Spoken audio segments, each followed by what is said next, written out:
Jubal's second date update. If you are absolutely terrible at dating, there's really only one sure way to find out. And that is to email us at brookeandjubal@moving925.com, and we'll do the second date update for you. We've got Will on the phone right now. He emailed us about a girl named Kate. What's up, Will?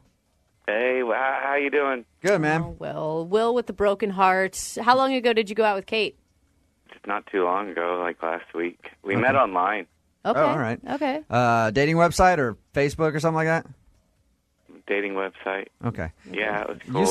You sound very... I'm a little nervous. Okay. But Let's say nervous or stoned. I can't figure it out. And I'm not judging with either one. What did you guys do on the date, Will? well, we thought we'd keep it casual and do like some bowling, dinner, drinks type deal. So it was cool. All right. And did you guys like kiss or anything at the end of the day? You go back to your place, or did you just bowl and have dinner and you went your separate ways? I mean, I walked her to her car Uh-huh. and gave her a kiss goodnight. And Okay. I thought there'd be like a second date. I mean, she's so funny. She's got a great smile. You haven't heard from her at all since your date? No, I figured maybe Jubal, if you called her, maybe, Yeah, that's always a good idea. you know. Ladies always answer to Jubal. You're the man. Ladies never tell me no. Will, can you think of anything that went wrong, or was there any awkward moments that you can recall? I mean, it's the first date, so you're bound to have a couple awkward moments, I guess. But I really thought we hit it off. Okay. Did you express your emotions a little bit better than your monotone voice that we hear over the phone? Yeah, I've got game. Okay. Sorry, Will. Back off. All right, Will, we're going to call her right after this and see if we can get her on the phone and ask her why she hasn't called you back, okay? Oh, thanks a lot, you guys. Now he's trying to show emotion. Hey, give Will A for effort. A for effort. I'm pumping it up for you, man. Thanks, man. Appreciate it. All right, Will, hold on, okay? All right, cool. Moving 92.5. Brooke and Jubal in the mornings. Second date update. All right, got Will on the phone. If he made it through the song and is still awake. Will, you still with us? Yeah, I'm not. Yeah, I'm way nervous. All right, Will emailed us about a girl named Kate that he went on a date with. They met online, went out for bowling and dinner, gave her a kiss at the end of the night, and just hasn't heard back. I hope you didn't really royally screw this up. Yeah. Are you ready to give her a call and ask her why she hasn't called you back? Yeah, all right, let's do it. All right, Will. Look at that enthusiasm.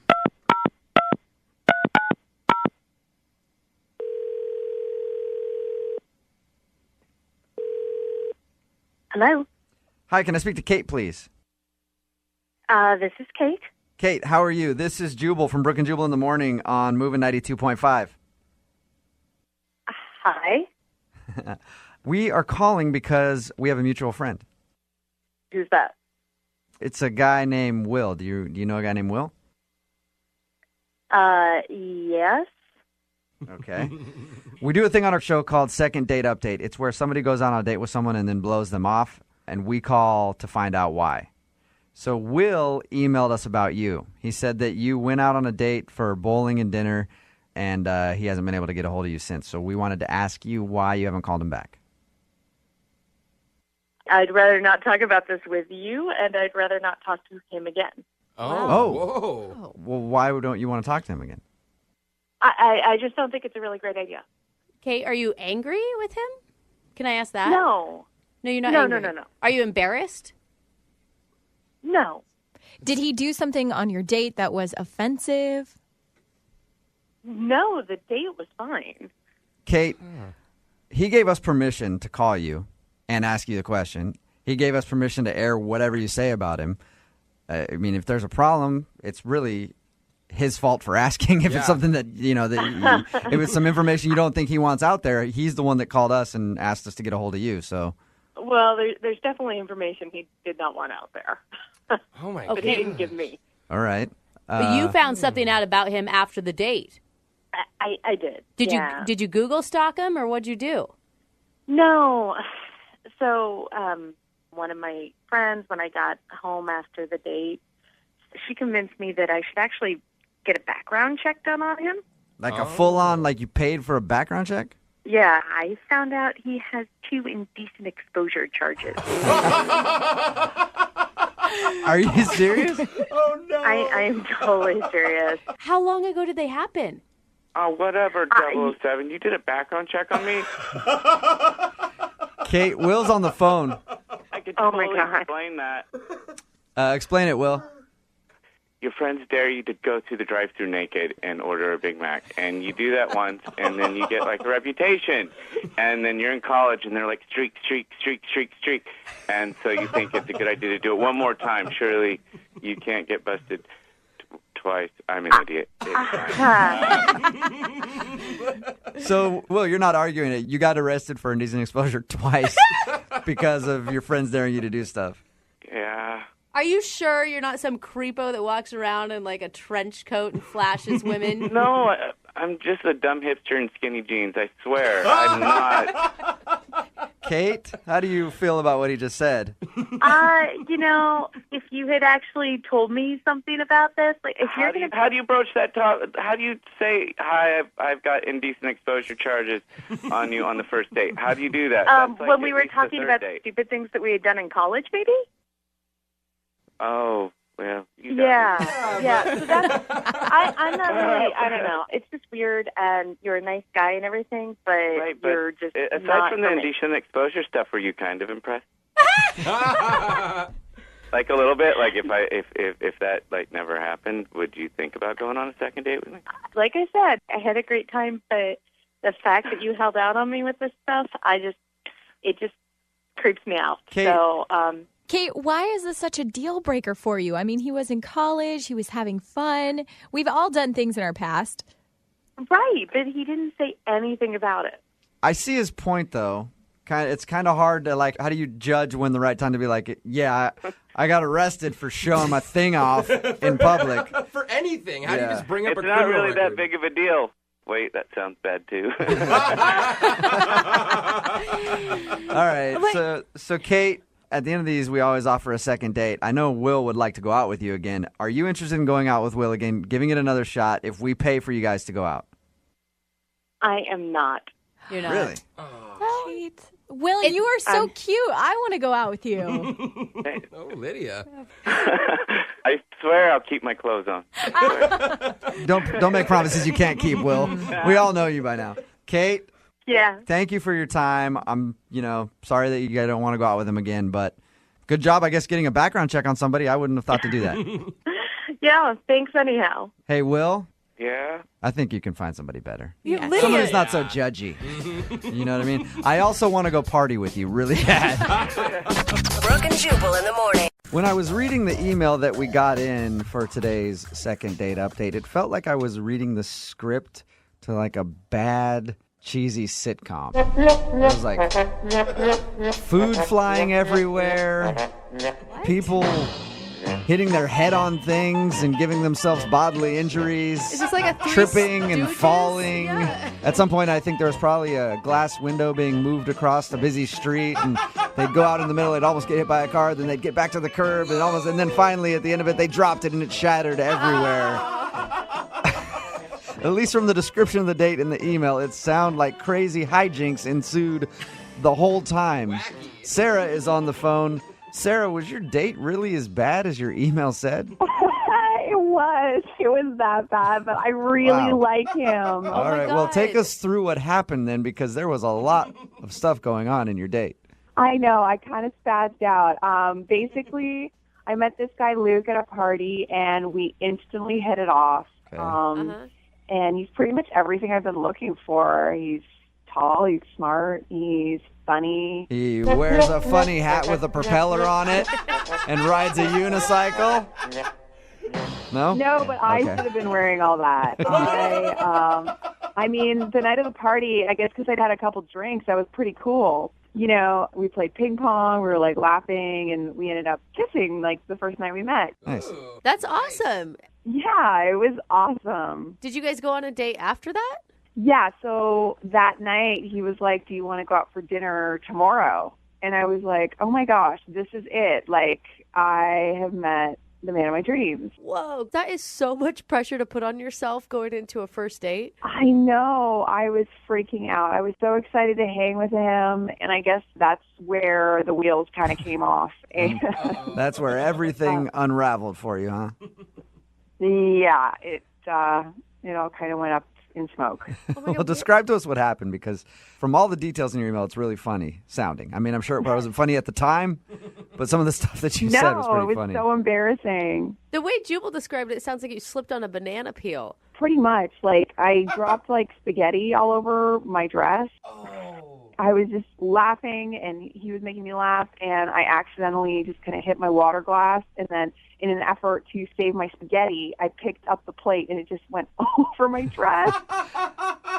So I picture the table flipping over and your pasta bowl flying into the air. Yeah, that sound effect. Water all over the ground. It was totally some Wile E. Coyote, like, Roadrunner stuff. It was really bad. I had verbal, like, diarrhea. I could not stop talking about my grandparents, my dead grandparents. What'd you say about it? Like, were you crying? They're so dead. I was just like, oh, you remind me of my grandpa. You know, he fought in the war, and I don't even know what. Like, it just went on and on. And So he obviously, you think that he's not calling you back because you were a little klutzy and kind of weird. yeah, but I mean, it's kind of his fault. He made me really nervous. It's so cute and, like, so charming. I mean, I was giddy. I felt, like, totally embarrassed by how crazy I was acting, but, like, you know, he was adorable. So Did you've you really tell- fallen for this dude, huh? Yeah, it fell really hard twice. I walked out the door of the date, and someone held open the glass door for me, and I smacked right into it. Oh, wait, you mean literally you fell for him? Yeah. So you We were thinking, I was thinking figuratively, but Yeah, no. apparently. Not on this date. you actually fell into the ground. It's true. I literally got hit in the head with the door. I have a goose egg on my head to prove it. Did you, I mean, what did he do when you ran into a glass door and almost knocked yourself out? Okay, well, this part is kind of like a rom-com because he actually caught me. What? And, yes, and walked me to the car, like, just like out of a rom-com. He's so sweet and made me just, like, fall in love with him even more. So he caught you, you locked eyes, and it started to rain. And then you guys went your separate ways. The rom-coms say that the klutzy girl is always the one that gets the guy. Yeah, right? I don't know, not in this case. He's not listening to any of my calls. Did you kiss after the date? Well, he actually drove me home and walked me to my door, and we had a romantic kiss at the door. Okay. And if you tell me after that kiss you turned around and smacked your face on your closed door again, I'm going to... Yeah. Did anything else weird happen after that? The only weird thing that happened after that is that he didn't call me for a second date. And how long has it been since you heard from him? A week and a half. Week and a half. Okay. Killing me. I love him so much. You love and him? He's not calling me. You Don't drop the L yeah. bomb, okay? Don't say that. Do you mean that for real? You love him, or you're just like kind of being like, oh, I love this guy. His Like, personality. No, I love him. We connect. Like, All right. we had a great time, even though I was a total klutz. okay, well, we'll play a song, come back, and we'll call him and get your second date update. All right? Thank you so much. I need your help so badly. No problem. I've got to get this guy back in my life. All right. Well, while you're on hold, try not to like hit yourself in the head with the phone repeatedly. Okay? Thanks, guys. Yeah. Hang on. Moving 92.5. Brooke and Jubal in the mornings. Second date update. If you're just tuning in for the second date update, it can pretty much only be summed up like this. Coming this fall to the CW, Sarah met Luke at a party. They went out and shared some laughs at a restaurant, and then the unthinkable happened. Her Italian dish spilled in her lap, and her water fell to the ground. And then, when leaving the restaurant, she accidentally hit her face on the glass door. That's right. Crazy. Although she got a kiss at the end of the night, she's not getting a call back, and she thinks it's probably because all of the wacky hijinks that ensued on her first date. Today's second date update is called Spaghetti with a Side of Love. Coming this fall to a station near I you. think you need to work on the title. I like it. You like it? I think it could work. Yes, Sarah is on the phone with us today. She wants to call a guy named Luke. She said that her first date with him was just a string of errors, and she thinks she's not getting a call back because he might have thought she was a little klutzy and a little odd, because she also brought up her dead grandparents on the date. Yeah. And in the first segment, Sarah, you said that you love this guy. Yeah, I'm crazy about him. Wow. All right. Can I just some girl advice? Once we talk to him, do not drop the love word again for the rest of this conversation, okay? We'll see. I don't know if I'll be able to hold back. All right. Oh, girl. No. Are you ready to make the phone call? Yes. Okay. Here we go. How will these two kooky lovebirds make it work? I'm sorry, the You promo can't for the stop. TV show is just running through my head right now. I can't concentrate.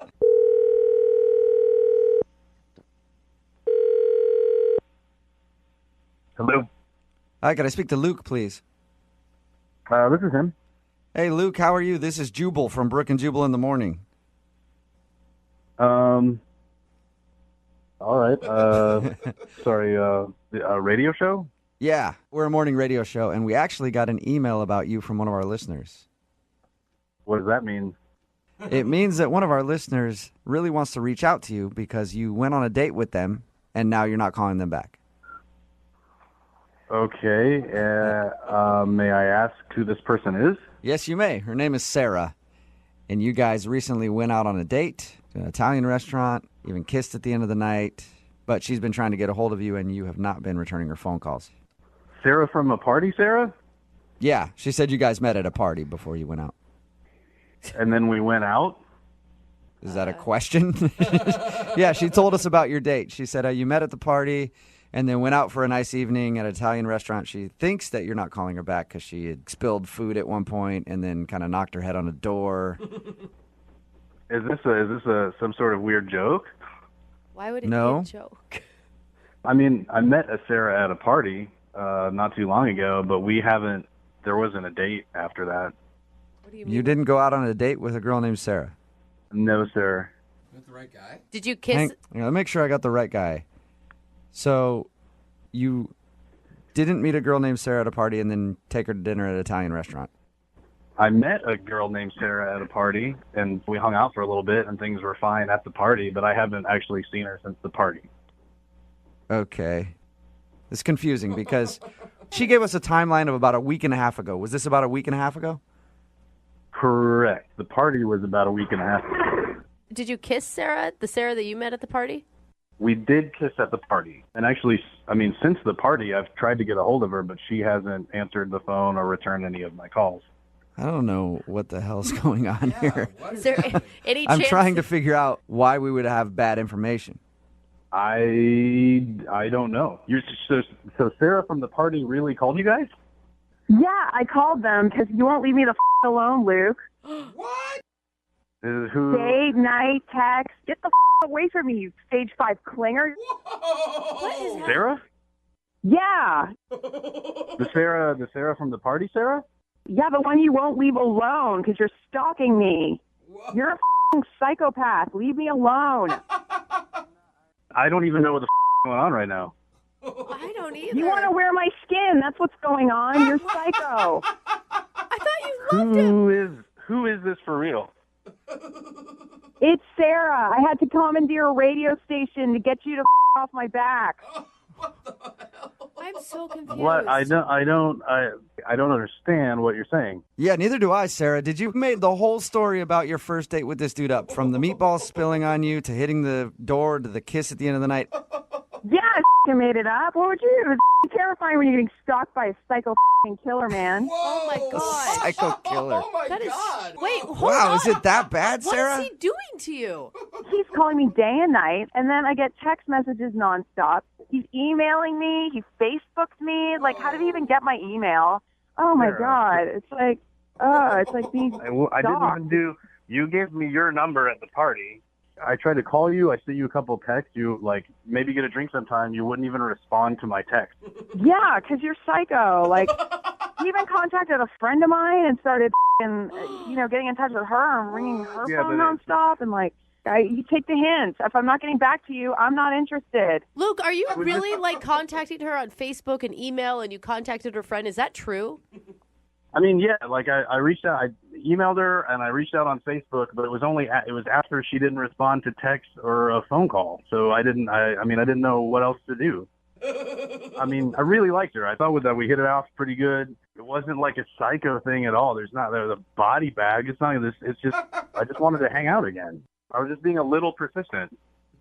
Oh my God, a little persistent. Like, persistent isn't f***ing calling me night and day, having flowers delivered to my house, emailing me, text messaging me, calling my workplace. You call me at the f***ing firm. Sarah, and I've got people. Are you not over exaggerating?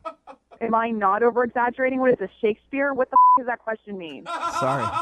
Get it straight, Jubal. You're Okay. angry. Like, All right, how about this? What do you mean? I'm not over exaggerating. Now you're telling me how I feel? I'm just asking if you're over exaggerating. That is he really sending flowers to your house and calling your office and all that stuff? Yeah, he's doing all of it. Oh Yeah. my God, that is Why do you so think I'm calling you guys? Why do you crazy. think I came up with this elaborate ploy to get him away from me? Oh my God. Dude, what did the text messages say that he's sending you? What does it matter what the text messages even say? I saw a girl at a party. We hit it off. You gave me your phone number, and that's it. Like I was trying to reach out. That's it. And yeah, okay. So I sent you flowers, and that like I wanted you to know that I liked you. I didn't think it was creepy. I was just affectionate. I just wanted to say, hey, thinking about you. That's it. You think it's sweet to give me flowers? How the did you even find out my address? Hey, you don't know what? I'm the one on trial right now. I was trying to do a sweet thing. You call a radio station, you crazy bitch?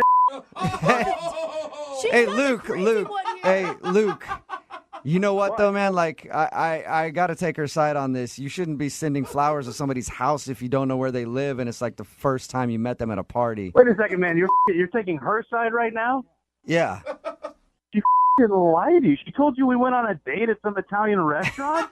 None of that even f***ing happened. Yeah, but She won't even respond. She won't even text me back. Yeah, but she said the flower thing and you didn't deny that, and to me that's a little much. So I get where she's coming I just from. wanted her to know that I liked her. I was, hey, thinking about you, sent you some flowers. And if that's f***ing crime, then let me be guilty. You know what? I'm done with you now. Now you know how I feel, and leave me the alone, okay? Hey, Luke, are you still there? What the was that, guy? Hey, That's all I don't know. you, dude. She lied to us and said that you guys went out on a date to get you on the phone, obviously, to tell you to back off. And I think after this conversation, it might be a good idea for you to back off. Yeah. Back off. That's great. Like back off from the girl who f***ing lost her mind and called a radio station just to get me to leave her alone. Yeah, but dude, if you're doing all that, if you're Facebook messaging her friends and texting her day and night and calling her nonstop and sending flowers to an address that she didn't know you had, you That's you can't see her point a little bit. Dude, she never even wrote back to the very first text I sent. I was just reaching out. All she had to do was let me know straight up that she wasn't interested, and I would have backed off. Yeah, but like after a week of not hearing from her, that should be a sign she's not interested. You know what, man? Like, just leave me alone with this. Have fun calling another dude out of his workday and ruining that guy's day. All right, I will have fun. Okay, so they've both hung up, and at this point, I have to do it every time, no matter what.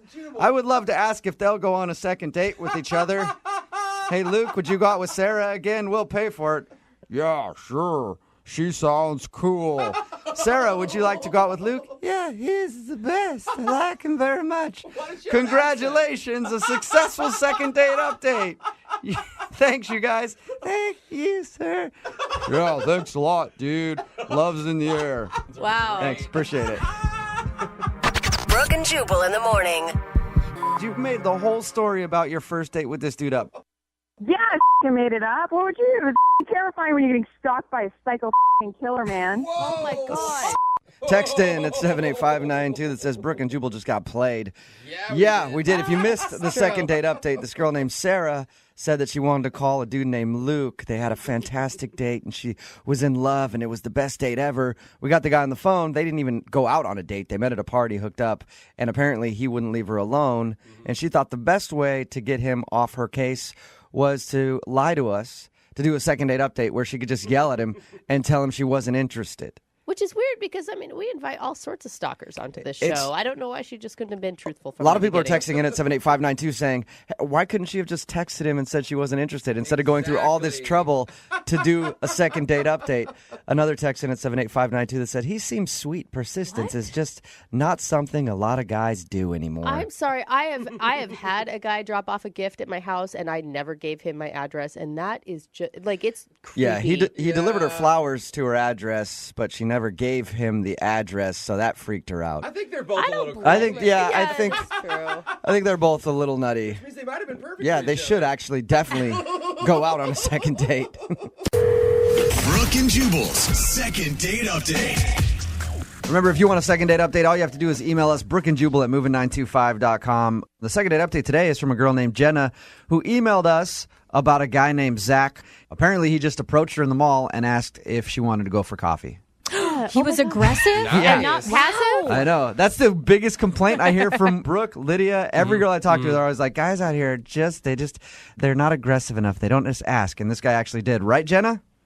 Yep, I was doing some shopping, and then this guy just approached me, and I honestly had never experienced that before, but it was fun. That's what I was going to ask you. Is this like a normal thing for you? Like, dude just constantly coming up to you, asking you out? Definitely not at the mall, maybe at a bar, but So what was your first impression of him? I mean, why did you say yes to coffee? I guess I said yes because it kind of like caught me off guard, and I don't know, I wasn't doing much else, so All right. I thought, why not? So you guys didn't like meet up for a later date at coffee. You met at the mall and then just went and got coffee. That's what your email says. Yeah, really, we just went like next door. That's Wow. that's kind of cool. Like I normally don't convenient. have a problem asking girls for the number. I'd be like, hey, let's go get coffee right now. Right now. That's And impressive. You don't have to give him your address. There's no like No. creeper stalker status involved in it. You can know immediately if you like or dislike them? Yeah. It's smart on his part because if he's like, maybe later we'll go out on a date, it's Yeah. so easy to bail. But if he said, go right now, he's kind of got me cornered. So did you enjoy having coffee with the dude? Yeah, I really did. I really liked him. He was really cool, easy to have a conversation with, and How long did you guys hang out for? I mean, as long as a cup of coffee is like 30 minutes maybe. Okay, that's And, it. Yeah, maybe like a half hour. And have you tried to get a hold of him since? I have not tried to get a hold of him, and he has not tried to get a hold of me. And this guy went out on a limb, asked you out on coffee right there on the spot. You guys exchanged numbers, but then you didn't contact him at all? Don't you think it was your turn to make the move? No, I don't think it was my turn. He's the person that asked for my phone number, Okay. Oh, and I don't think it's my responsibility to call him. All right. traditional woman. Okay. Yes, thank you. What made you want to get us involved then if you haven't even tried to get a hold of him yourself? Yeah. Well, because I want to see why he hasn't called, and I guess I'm too scared to do it myself. Okay. So you need a little helpful shove in the right direction. Yes. All I right. guess so. And I honestly am curious why, because I had a good time, and I don't get why he wouldn't call me. You know, this is going to be less like a shove, more like a kick over a cliff, right?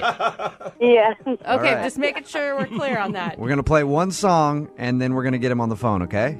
Okay, sounds good. Moving 92.5. Brooke and Jubal in the mornings. Second date update. All right, Jenna, you've had a few minutes to think about it. You still want to call Zach?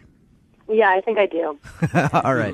If you missed it, Jenna's on the phone. She emailed us about a guy named Zach.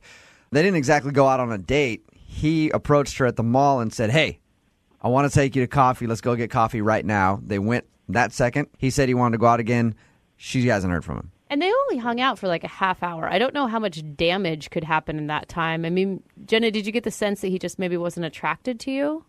Well, I thought that, but then if he wasn't attracted to me, why approach me and ask me to go to coffee? Yeah, that's true. Yeah. Maybe it's the thrill of the hunt. Yeah, but he didn't really get a kill, if you know what I mean. Like, they just had coffee. And a hug. Yeah. Zachary, the hugging bandit out there, he takes women to coffee and then hugs them and leaves. At your local mall. He hugs her. it. I got what I wanted. Just runs away. Yeah, it's not my problem if she's hugging every man she sees. All right, Jenna, I'm going to call him right now. This could be interesting or it could be very anticlimactic.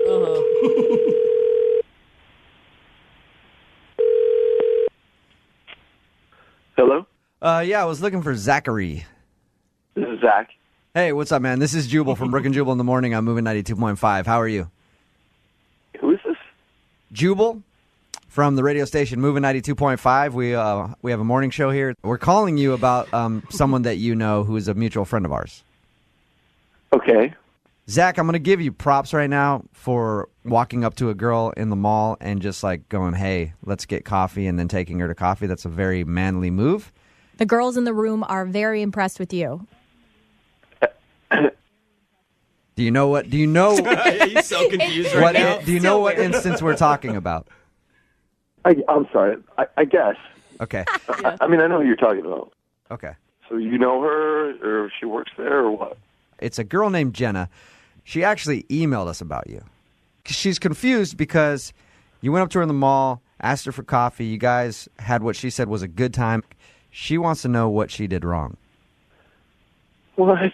Yeah. Hey, come on, you cannot be that shy of a dude. You approach women in the mall. I'm not shy. It's just weird, and that's like... It's a lot to take in Yeah. out of nowhere. I'm letting you process it all. So what's the reason that you haven't called her? Well, yeah, I mean, okay, so we were shopping, and she had this bag that had, like, these, like, little stuffed animals. All right. Like Bert and Ernie from, like, Sesame Street and Cookie Monster. Okay. So, this is so weird. As we're talking, she, like, gets these like, little guys out. The stuffed animals? Like Cookie Monster. And is, like, talking with them. You know, Like to them, or like using them as like hand puppets? like both. Like, I was talking to her, and she would, like, respond to the question, like, in... I can't even do it. Okay, She's actually, like, kind of good at it, like, in, like, the Cookie Monster voice. Zach, do you know voice? So you'd say, like, what do you do for a living? And she'd be like, I work as a teacher. Like that? Yeah, exactly. You want coffee? For how long did this go on? Way too long. Like, way too long. Like, not like it happened for a second. What? And at first I was like, ha, ha, ha, ha, ha. And then I was just like... Hey, Jenna? Yeah, I did not do it for that long. Zach? She's on the phone? Yeah, Jenna's on the phone with us. I should have probably told you. Yeah, you probably should have led with that. Jenna, were you playing with toys at the table? You are blowing it way out of proportion. I was being, like, goofy and playful. Yeah. Okay. I don't know. Too playful. She says that she was being playful and joking around. The way that Zach describes it is she was basically putting on a puppet show. I can't believe you're that affected by the fact that I had, like, puppets. I was just joking around. And it's not like you were much of a conversationalist. All right. Were you buying those toys for yourself, or were they a gift for someone else? I was buying them for my niece, and I felt self-conscious that I had them. Zach noticed them, and yeah, I was like goofing around with them. Okay. Jenna, let me ask you this. Do you think that you were goofing around with them and then it was like, you know, someone who has a joke that's kind of funny and then it just goes on a little too long? I don't know. Zach? Maybe. We weren't even there that long. So if I was talking in a character voice for 20 minutes, who cares? Yeah. 20 minutes is a long time. Jenna, Zach, I don't Zach, think it matters. did it feel like a joke that went on too long for you or something? I don't know. The whole thing was just weird. I mean, I thought it was just weird. It weirded you out. It would be like if I went up to a girl and asked her out and then I found out that she liked to talk baby talk. Honestly, I regret it. Okay. No more voices.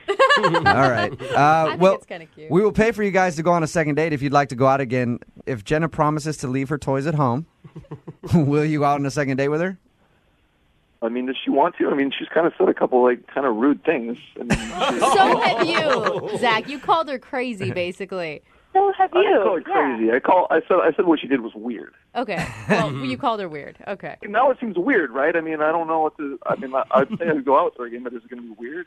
No. No, she's not going to bring any toys with her. She's not going to bring any stuffed animals with her. We'll send you to, like, an adult place to Not go the get some Disney dinner. store. We'll send you to Rainforest Cafe. Yeah, No, I'm we'll just send kidding. you over there. I'm just kidding. Okay. All right. I would suggest alcohol on your date. Yeah. All right, you guys. We'll get your information and send you guys out on a second date, okay? Okay, cool. All right. Yeah, they're definitely not going out. I do not feel the vibe at all. No. Brooke and Jubal in the morning. Talk about the one that got away. Yeah. Well, you know, people wouldn't use that expression if they'd be smart about it. And when that one gets away, you hunt them down and catch them so they'll never leave you again and they will be yours forever. I feel like that involves duct tape, and it shouldn't. And that's why Craig is on the phone for a second date update today. His email says that he went out with a girl about a year ago, and then she slipped out of his grasp. Oh, run, And girl. so now he wants to hunt her down and make sure that she never leaves his side again. What's up, Craig?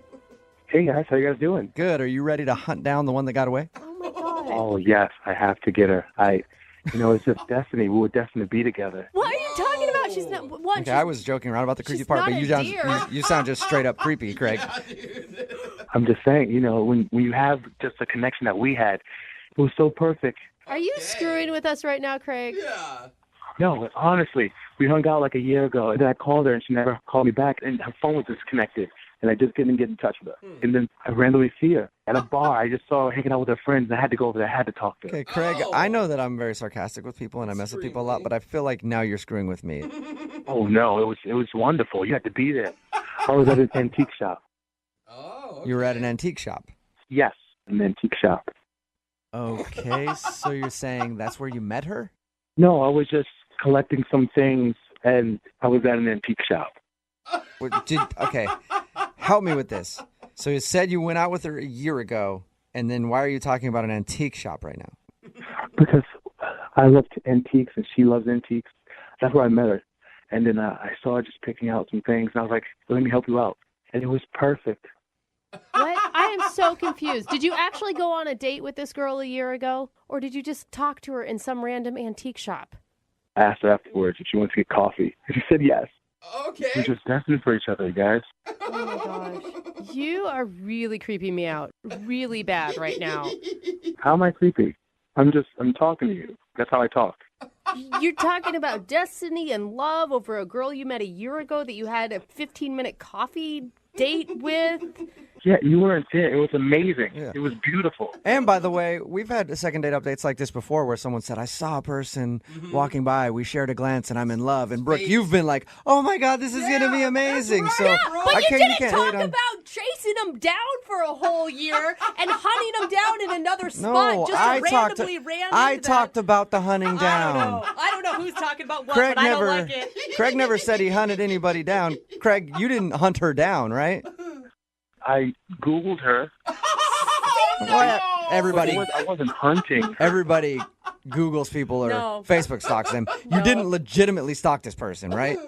No. Like I was saying, I Googled her. I went on her Facebook. I looked for her friends, and I just followed her. I mean, it wasn't creepy, though.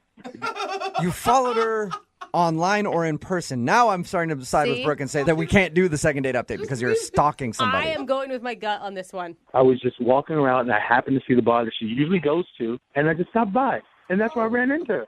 Oh, yeah. Okay. Because you normally know where a person hangs out all the time when you just go to coffee with them. Yeah, well, yes, we had a conversation. We talked. Like, I'm not creepy. You're making it sound like I'm creepy. We talked for a while, and we'd go get coffee. She told me her favorite bar, and I thought, hey, maybe she might be there. Okay. So you didn't fully stalk her. You knew her favorite places to go, and you just went hoping that she would show up. Yeah, isn't that what we all do? Okay, so here's going to be the key in this whole puzzle. What was her reaction to seeing you? Because if the feeling's mutual, great, I'll give you a pass. She was very surprised. In a good way or a bad way? I believe it was a good way. I mean, she saw me, I bought her a drink, and we talked for an hour. Okay, so she hung out with you for an hour. All right. Okay. To me, that would say that she likes you. Yes. At least a little bit. Thank you. Or you were following around the bar and you couldn't get away. Bro, drop it. Just saying. How was the conversation? We caught up. I asked what she's been doing for a year, what happened to her phone, how is her friends doing on Facebook. Well, you asked her all that Wait, stuff? what? Hold on. You checked in on her friends on Facebook. Wait, so you grilled her about where her phone was and her friends on Facebook and everything? Look, it's not weird. You're making it sound weird. I didn't know how to reach out to her. So that was the best way I could do it because, I had to find out where she was. So I had to talk to her friends on Facebook. But I was very caring and her phone was disconnected. How else was I supposed to reach her? Okay. Oh, well, my gosh. Let me ask you this. It's a long story, I know. But how did everything end with her the last time you saw her or talked to her? Well, the last time I saw her, it ended normally. Right? She said she was going to call me, and then I didn't hear her call, so I decided to call her, and her phone was disconnected again. Her phone is disconnected again. Yes. Okay, you guys realize that she's disconnecting her phone because she doesn't want to hear from this weirdo. No, maybe. That's not true. You never know. It could be just a wacky coincidence. No! I am protecting her. I'm thankful that we can't we're not going to be able to get a hold of her. She has a disconnected phone. Oh, I didn't think of that. Actually, I reached out to one of her friends, and she's giving me a different number. What friend did She gave you a different number for, okay. Yes. All right, Craig, well, hold on the phone, okay? We're going to play a song, come back, Oh, we should and not get do your this. second date update, all right? I'm so surprised you're doing this, but thank you. Thank you so much. I feel like doing this is just a public service to help somebody else. All right, hang on the phone. Moving 92.5. Brooke and Jubal in the mornings. Second date update. I have never heard such a beautiful love story Oh, my gosh. like the one for today's second date update. I hate your Craig sarcasm. is on the phone with us, and today he wants to call a girl named Jennifer. Craig went out with her about a year ago, and after they went out, somehow her number got changed or disconnected, and he couldn't get a hold of her for a whole year. And then, cut to a year later, Craig is at one of the bars that she frequents a lot, and he runs into her. Oh, what a coincidence. And then she has drinks with Craig. Yeah. And then after that, her number's disconnected again. What a strange coincidence. It's a mystery. But Craig didn't let that stop him. Yeah. He persevered. Yes. He ended up hitting up one of her friends to get her new number, and now we're about to call her and find out why she's not calling Craig back. Craig, does it maybe dawn on you that she wants nothing to do with you? She's never said those exact words to me, okay? And I refuse to believe that until she says it. Okay. Oh. Yeah, people change their number all the time. All the time. It's crazy. So if we make this phone call and she says never talk to me again, you will, honest to God, honor that request. Of course, I'm not a creepy stalker. Okay. All right, man. Well, I'm going to dial her phone number and get her on the phone and find out why she's not calling you back. God bless you. Here we go. Oh, my gosh.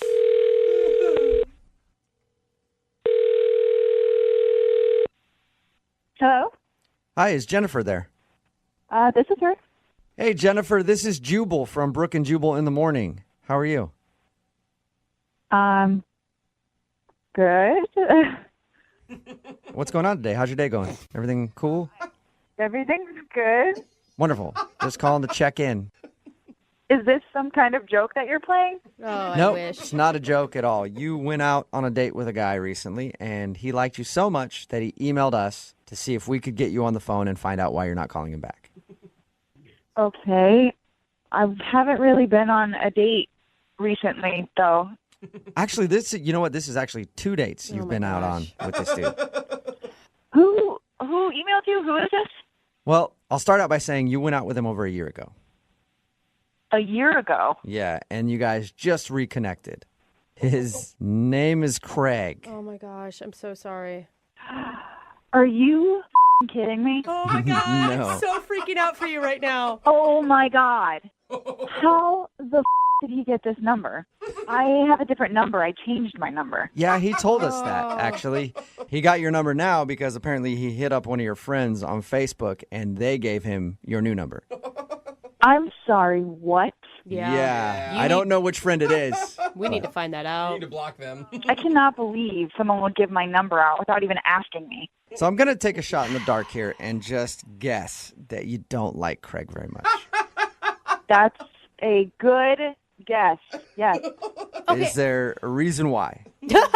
I don't know what you know already, but I met him at an antique store, and he was there because he, I guess, also likes antiques.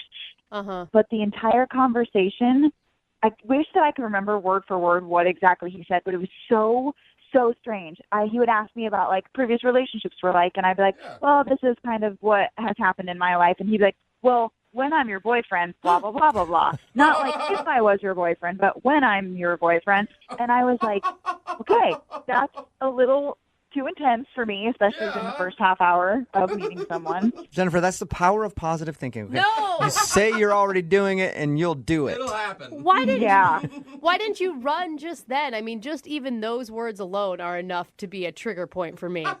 It was a trigger for me. And he reached out to me over 70 times through text and Facebook, and then I disconnected my number so that he couldn't get to me through my phone number anymore. Oh my Over gosh, 70 that is times? so- How long of a time span are we talking about? Just like a couple days? This was over the entire year. It doesn't But matter. Still, that's 70 messages Yeah, it's a over lot. the course of a year, all ignored. Figure it out. That you never replied to. Nope, not a single reply. What did you do when you saw him in the bar? I would have pissed myself.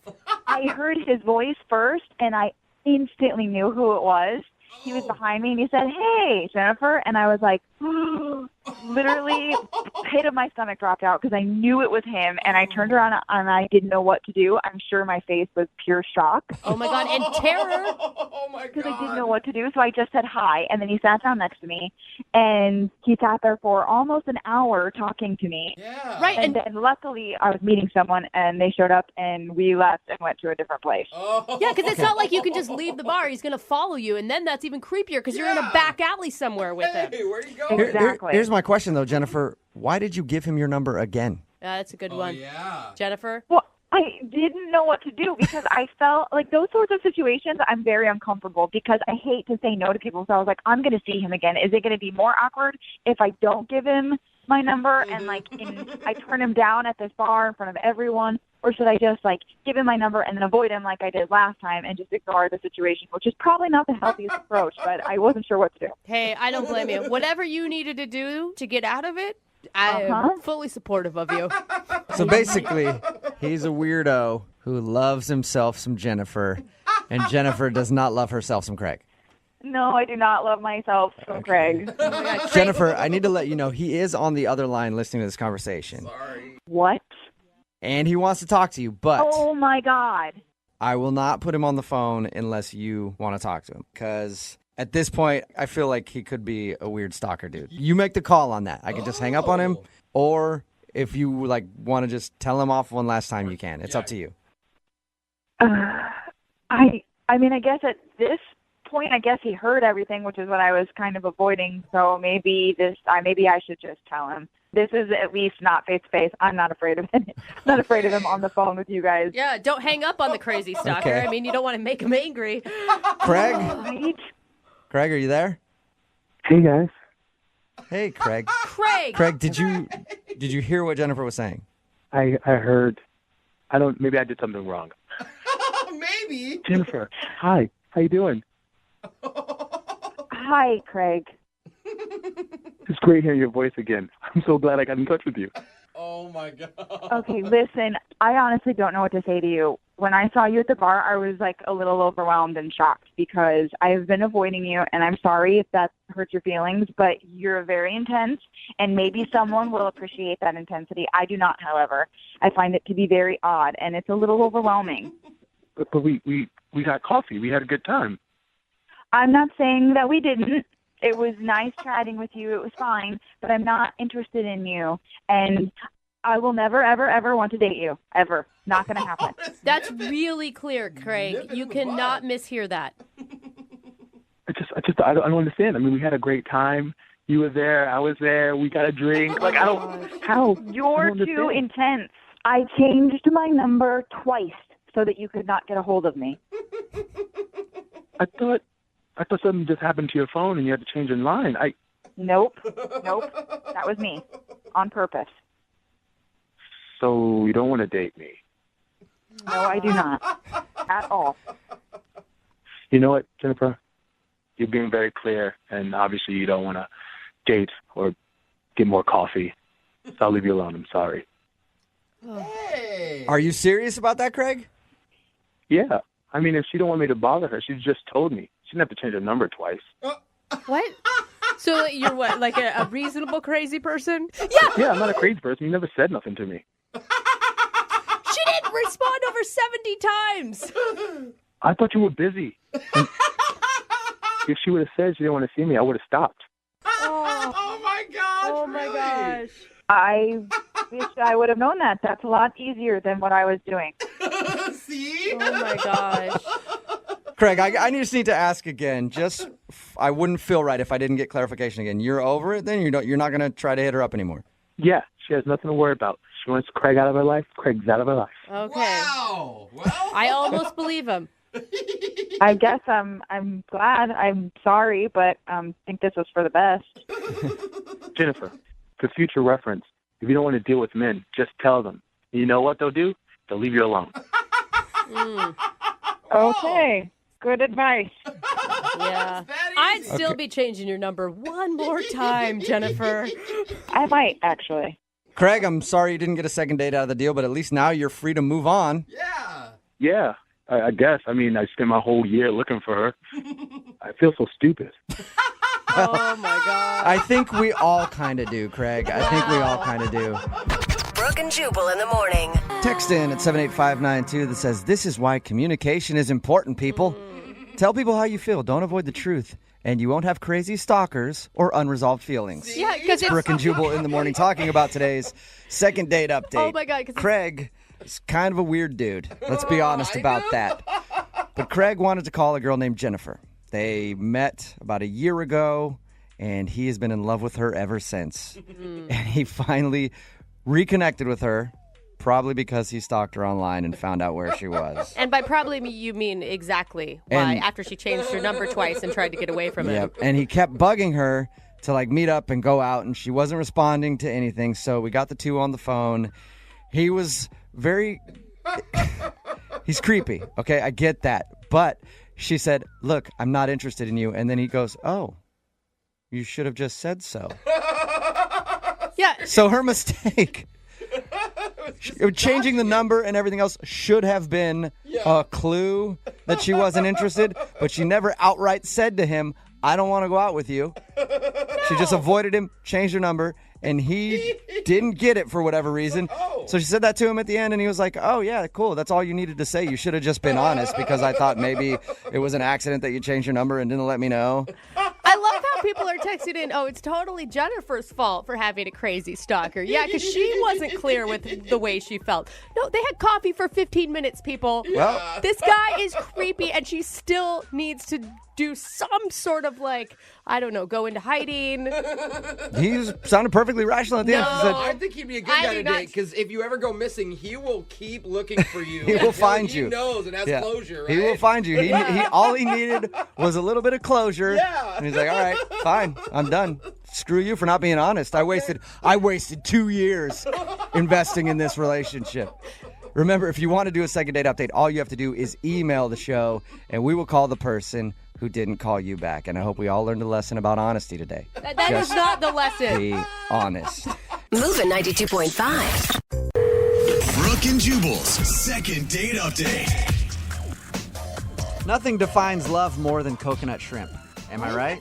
I mean, I think I'm love right. it. It tastes good, but... True love is coconut shrimp. That's what I've always said. And Lindsay, who's on the phone for a second date update today, will probably agree with me because she said she met the guy that she wants to call today over a plate of coconut shrimp.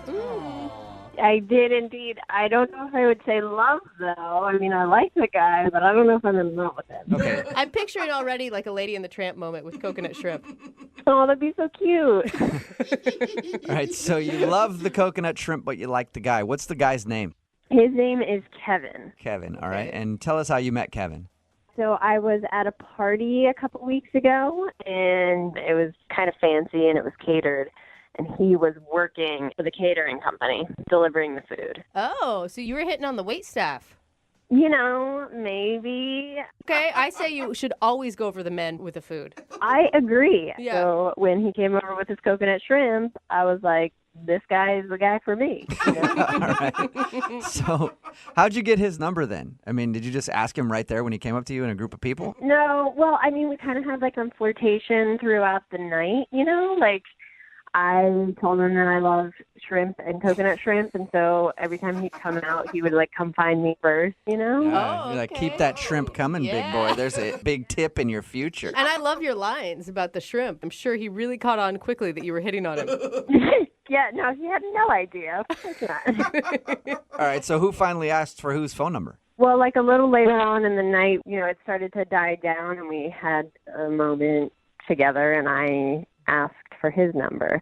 But, like, not in, hey, can I have your number? I offered up that I was having this party the next weekend with a few friends, and I thought maybe he could come over and, let me get your number so I can invite you, that sort of thing. That's awesome. Okay. Were you really having a party, or were you just using it as an excuse and now suddenly you're having to plan a party? I was actually having a party, yes. Okay. And did he show up to your party? He did. So I invited him to come over a little early so that we could have some one-on-one time because I needed help cooking food. So And he's wait, in catering. you were basically using him for free labor? Yeah, put him to work. No, I mean, that's cute, right? Like cooking with someone. That's Yeah. a fun thing. People like to cook usually if it's not their job. Yeah. Okay, but he's not a cook. Okay. Yeah, he just holds a plate. So that would have been rude, I guess, if you're like, you can hold all the plates with the ingredients on it while I cook the food. No, I didn't do that. All right. So he did understand that it was like a date type of situation, not you trying to hire him for your party.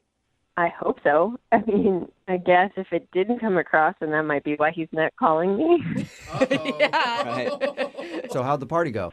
I don't know because he came over and my friends really liked him. They said he was a little quiet, but a nice guy.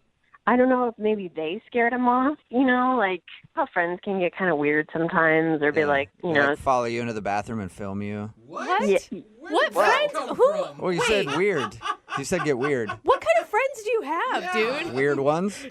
not that kind of weird. Oh. My friends are a more subdued kind of weird. Okay. And they'll say things like, the last guy wasn't nice to her, you better be nice to her, and stuff like that. That is, did you tell him beforehand not to do that? Because that is not cool. Yeah.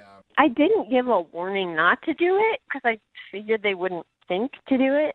I don't know. Except you think they might have done it. Yeah. I didn't think they'd do it, but now I'm pretty sure that one of them probably scared him off like that. Yeah, I mean, I hope they didn't do that. None of them have confessed that they have, and I've definitely talked to them about the situation. Okay. So how did it end with him? Did you get a kiss or a hug or what? Well, I offered to get him a cab, and he was like, oh, no, I already called an Uber.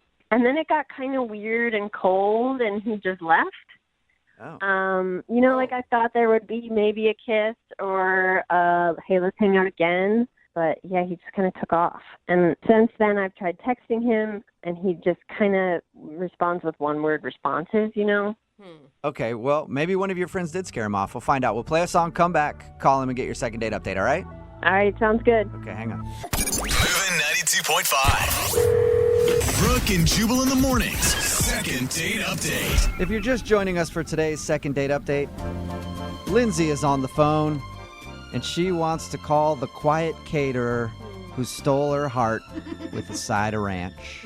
She met this dude while she was at an event. He was a caterer walking around with a plate of coconut shrimp. They struck up a conversation. She got his phone number and invited him to a dinner party with her friends. Now she thinks that her friends might have scared him off because she has some of those friends who are like, you touch my friend, you're going to have to battle with me in the alleyway outside after, so you stay away. Those kind of friends. So that's why she thinks she's not getting a call back. We're about to get him on the phone and find out why love is served up cold right now. Lindsay? My friends definitely don't sound like that. Oh, they don't? It's so weird. Yeah, they aren't like angry rednecks. Oh, no. okay. I have your friends painted completely wrong. I don't know why. Yeah. I will say it is kind of a ballsy move to invite a guy to a party with all your friends as a first date. I didn't think of it that way. I thought it was like a low-key kind of first date, but now looking back, maybe you're right. Maybe not, because you never know. Your friends could be like, hey, if you touch my friend, I'm going to cut you. Did that sound more like your friends? No. Damn it. No. All right, I'm still trying. I'll nail them at some point. You ready to give them a call? Yes, I am. Okay, here we go.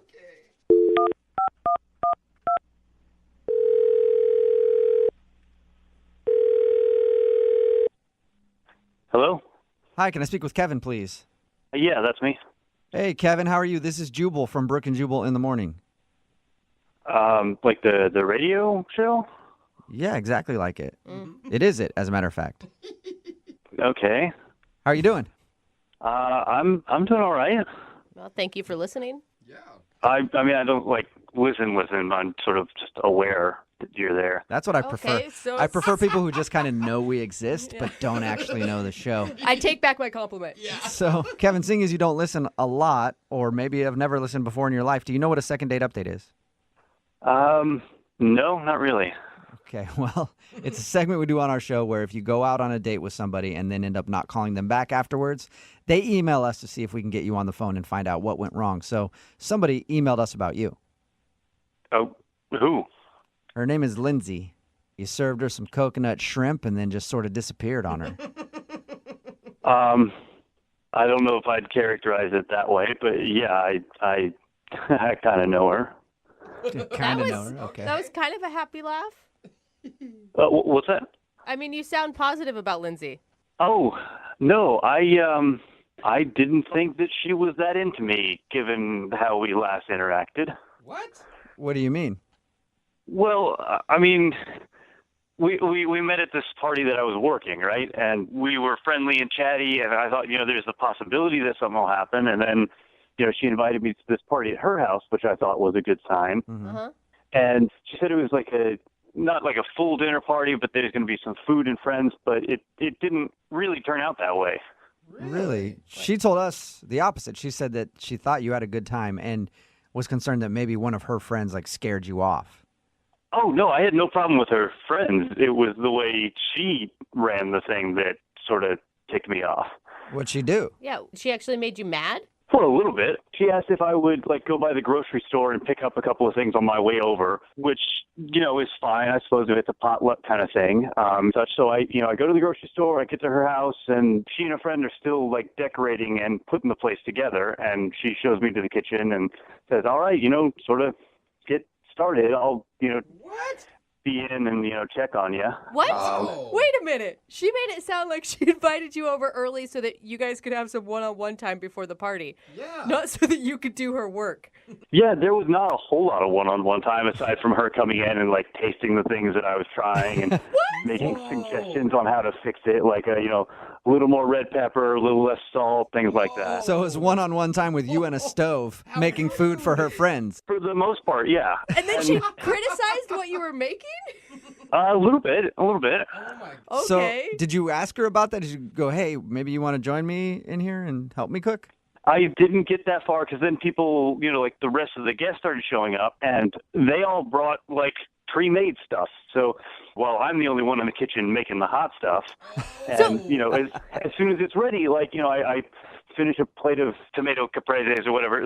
They come in and hustle the plate out of the room to the party, and I'm left there with empty counters and more things on the stove. So I felt like I was working the party. I wasn't participating in it. I mean, at any point did you just think I must have misunderstood what she wanted from me, and she actually is going to pay me for this? I mean, that's the only thing that I could think of. Given that we met at a catering event, she must have thought that that's what I do. Did she pay you for your services? No, that's exactly. the thing. Yeah. She didn't even reimburse me or anything for the groceries she asked me to pick up on the way over. Really? She didn't even reimburse you? All right, well. Yeah, I went to a party and worked it and ended up losing money on it. All right. Oh I think we need to be bill collectors here and try to get your money at least, Kevin, because she's actually on the other line listening and wants to talk to you. What are you talking about? I mean, Lindsay's listening. Lindsay, you there? Yeah, hi, I'm here. Oh, Lindsay, you dog. Okay, well, what's happening right now? I'm really sorry, Kevin. I did not mean to give you the impression that I hired you to cook for my party. It's kind of hard for me to draw another conclusion, given that what I did that night was cook for your party. Well, I think the key there is hired, because that means she would have paid you for it. Right? So, okay, here's the thing. I totally, I think I bit off more than I could chew, and I didn't realize how long the decorations were going to take me, and so I thought that we were going to have one-on-one time more so. And I didn't mean to criticize your cooking. It was partially joking. I kind of have a sarcastic, mean sense of humor sometimes. So sometimes you're mean to the help? That's not a very good quality, Lindsay. That's not nice. Guys, okay, I'm really trying to... I feel really bad about this, Kevin, because that's not what I intended at all. I really wanted to spend time with you, and I thought that at a certain point that you were staying in the kitchen because you were uncomfortable socializing with my friends. What? That's why I kept coming back in to just like run things by you because I was trying to connect with you, but I thought that you wanted to be in there. What? Okay, is that why that one time you came in and tossed me an apron and said, "Here, don't get anything on yourself"? Is that what that was for? Oh.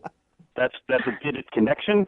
I just figured, like, you're a caterer. You love cooking. I didn't want to take you away from something that you love doing. Oh, wow. Yes, that's what I do for work. When you invited me to a party, I was hoping that I would be at a party and not another job on my off day.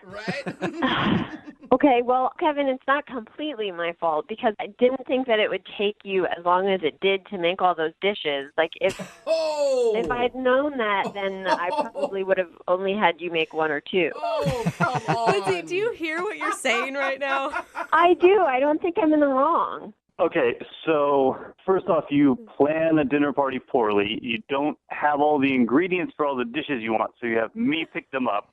Then I cook them too slowly for your plans, and somehow this is my fault? Yeah, Kevin, you're a jerk. That's the same recap that I'm hearing, Kevin. Okay, no matter what happens, Kevin, I'm sorry, and I really do like you, and if you will have me, I would really love if we just did a regular one-on-one date and just forget the whole party. Okay. Kevin, would you like to go out with Lindsay again on a second date? We will pay for it. We'll buy the ingredients. You can make the food. One more time. Would you go out with her again? I'm not really feeling it. You know, it was just a little too weird. I don't think we know enough about what's going on. Okay, Kevin, I totally understand, but if I did have a party again, would you be able to come work and I would actually hire you?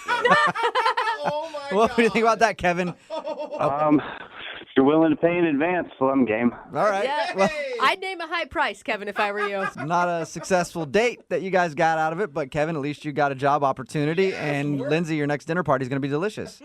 Kevin, I'm really happy that that's behind us, and I'm looking forward to paying you a solid wage. You know what? That's better than a date, I think. I've always wanted a woman to say to me that they'd pay me a solid wage. Brooke and Jubal in the morning. Text in at 78592. It says, that girl is terrible. He deserves far better. What a cheap user a-hole. Wow. Brooke and Jubal in the morning. Lots of people are angry at the woman in today's second date update. Her name was Lindsay, and she met a dude named Kevin when she was at an event that was catered, and he came up and served her some coconut shrimp. Yes. I've pretty much fallen in love with anybody who's ever given me coconut shrimp, so I it's so understand good. why she liked the dude. Yeah. And for their date, she invited him over, since he's obviously in the food industry, to have dinner with her friends, and they could cook together, and it would be fun. And so we called him and got him on the phone and found out the reason that he wasn't calling her back was because he did go over there to hang out with her friends, but he was in the kitchen the whole time cooking everything. Oh my gosh, I would have And died. he thought that she just wanted to use him for his catering services. She would even come in every once in a while and check on him and then like rip on the food, be like, this needs more salt. This is not very good or something like that. It's the worst. So he was like, I don't even think she liked me. She just wanted to hire me to cater the event. And everybody texting in right now at 78592 thinks this girl is terrible. I mean, and thinks that she don't actually get me did wrong. just use him. I kind of want to meet a guy and be like, hey, why don't you come over? Oh, on your way, can you pick up some nails and some wood? I'm like, because I need a deck, you know? Yeah. I mean, she's kind of smart. Right? You should just go hang out at the Home Depot and start meeting dudes. Right? And be like, hey, you're a handy dude. Want to Yeah. come over? We're having like a deck building party at my Yeah. house. Oh my gosh, it's just you and me. But I've got my whole car full of supplies. Let's go. And then you're going to be like, what? Why won't you call me back? So he spent his whole time in the kitchen cooking food for everybody. Oh my gosh. And then at the end of the second date, they decided to not go out again romantically. Well, the But second maybe- date wasn't romantic. Yeah, the first one. Well, the first one I should wasn't say, yeah. romantic either, but they decided that maybe she'd hire him sometime for his catering services. Hey. Yeah. Well, So- at least they both got money out of it, kind of, or services, I guess. Yeah, I guess it's a successful second date update. Yeah. You know, Kinda. most of them end with the people just hating each other. At least these Yeah. two can have like a business situation. Right? He can make some money by Yeah. serving food at her parties. Remember, if you want to do a second date update, all you have to do is email the show, and we will call the person that came over and cooked food for your entire friends and then didn't call you back. It's always nerve-wracking to be back on the dating scene when you haven't dated in a while. We deal with a lot of people that have that problem on the second date update because they haven't dated for whatever reason, and you finally get it back out there and things are kind of difficult. That's the problem that the guy on the phone is having today. He hasn't dated, in over 2 years. Oof. For a very good reason. Darren, how are you? I'm doing good. How you guys doing? Pretty good. Thanks for your email. Thanks for agreeing to do a second date update. Now, you said that you hadn't dated in 2 years. Yeah, just about over 2 years because my wife had passed away. Oh, man. I'm so sorry Yeah. to hear that. Well, I had to take the time, and I felt like after that 2 years, I was ready to try to give it a go again. And so I did kind of what everybody does, and I got an online dating profile. Okay. And the girl that you want us to call today, what's her name? Her name is Stacy. Stacy. And what attracted you to Stacy on her internet dating profile? First and foremost, I thought she was a very attractive girl, and I just really kind of liked how she represented herself there. And we sent a couple messages back and forth, and then we agreed on having dinner. And can I ask, this was your actual very first date since the passing of your wife 2 years ago? Yeah, first date in the past 2 years. Okay. That's got to be a lot of pressure, and it's got to feel weird to be back on the dating scene. I mean, Yeah, I was nervous. There's no question. Full disclosure, I kind of had to psych myself up for it a little bit in the mirror. Just, let myself know that this is going to happen. This is great. You're looking good. You gave yourself like a coach's pep talk before leaving the house? A little bit before I set myself on the front line. Yeah, just a little bit. You can do it. Whatever you got to do, man. I try and do that a little bit every day. I just kept saying, just breathe. Just breathe through it. Get through dinner. It's going to be great, But I felt like I was ready, and I felt like it actually went pretty well. We had good conversation, and I was a little sweaty. When you say a little sweaty, how sweaty do you mean? I felt it going down my back. We could say that, I guess. Okay. But was it going down your forehead, and was your clothing soaked? There was some wiping. Okay.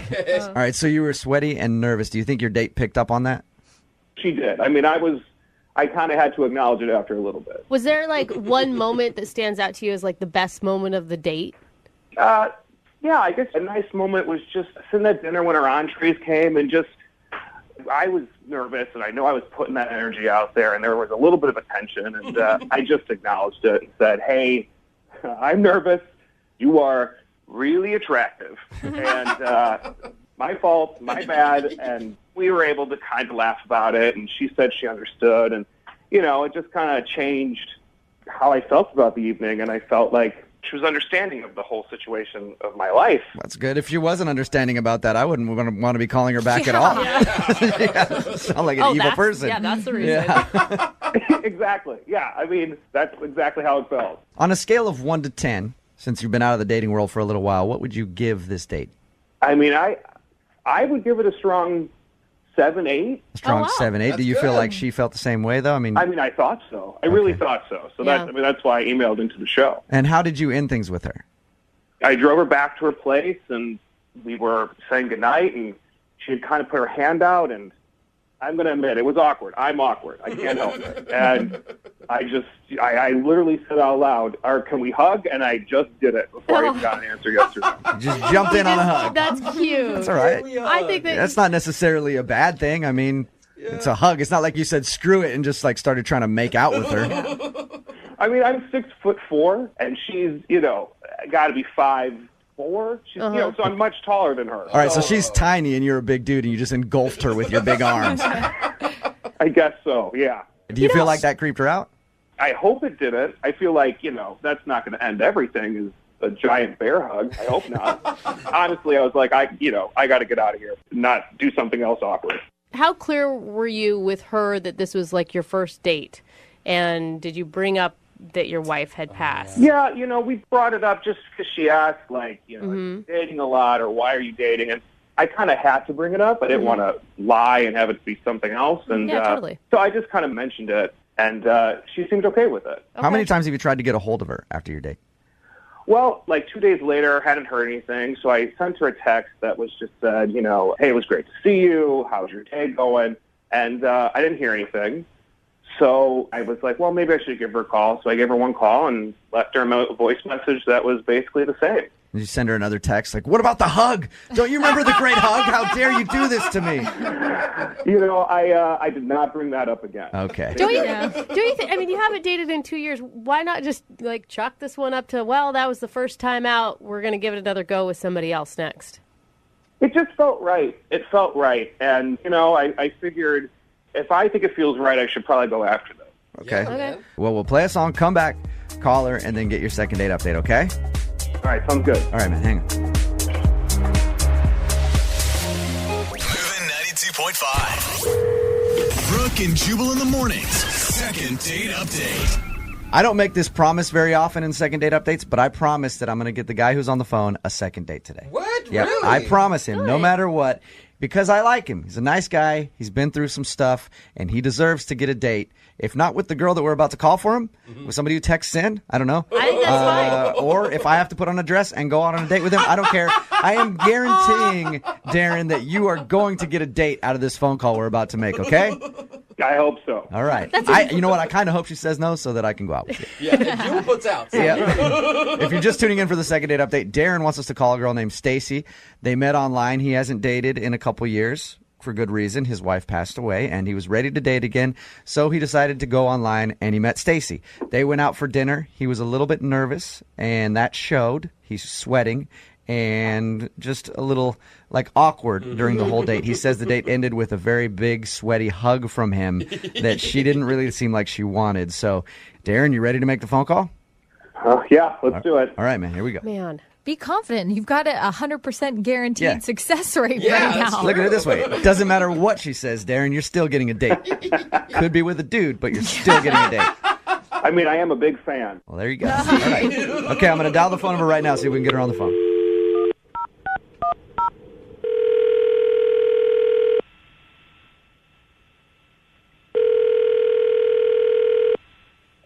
Hello, Hi, can I speak to Stacy, please? this is Stacy. Hey, Stacy, how are you? This is Jubal from Brooke and Jubal in the morning. It's okay. I'm fine. Good. It's good to hear. Just calling to check in on you, see how you're doing. It's a courtesy call. Yep. Do you ever listen to our show at all? I think so. I've listened to it a few times. My mom really likes it. Cool. All right. How old's your mom? 61. Nice. That's who we're going for. We kill it with 61-year-old moms. So she's the right person that we want listening. Stacy, have you ever heard a second date update before? What does that mean? That means that you recently went out on a date with somebody who listens to the show, and you haven't been calling them back since your date. So they emailed us to get you on the phone and ask if they did something wrong. Wow, that's weird. It is kind of weird, but it is a segment that we do on our show, and the guy's name is Darren. Do you remember going out with Darren? Yeah. Okay, did you like Darren? Yeah, I did. You sound very hesitant, Stacy. No, he was sweet. I remember he was really nice, and yeah, it was a fine time. Okay, if it was a fine time, why haven't you called him back after he's texted you and tried to call you? I don't want to put all his business out there, but it was. I think that maybe we're just not, we're kind of at different points in our life in regards to dating and things like that. Well, so. in regards to the putting his whole business out there, we talked to Darren, and he told us everything, that he hasn't dated in a while because his wife passed away. He also said that he was very nervous the entire time and was sweaty and gave you an awkward hug at the end of the date. It's I don't know. I always think you get nervous at the beginning of the date and you kind of ease into it, but it seemed kind of the opposite for him. He got more nervous as the date went on. He was the most nervous at the very end, and he straight up asked me if he could hug me, and then before I could respond, he just did it. Right. So it was okay. You can understand the nerves, though, if the dude hasn't dated for 2 years because of something like that. For sure, yeah. And I don't have any ill will towards him at all. I just don't think that we're really compatible in that way. I think. Yeah, but he was just nervous. He hasn't been out in 2 years. Look, Stacy, I really want to get him a second date with you. That's my goal here, is to make you go out with him again and give him one more shot. Yeah, is to force you to go out with him again.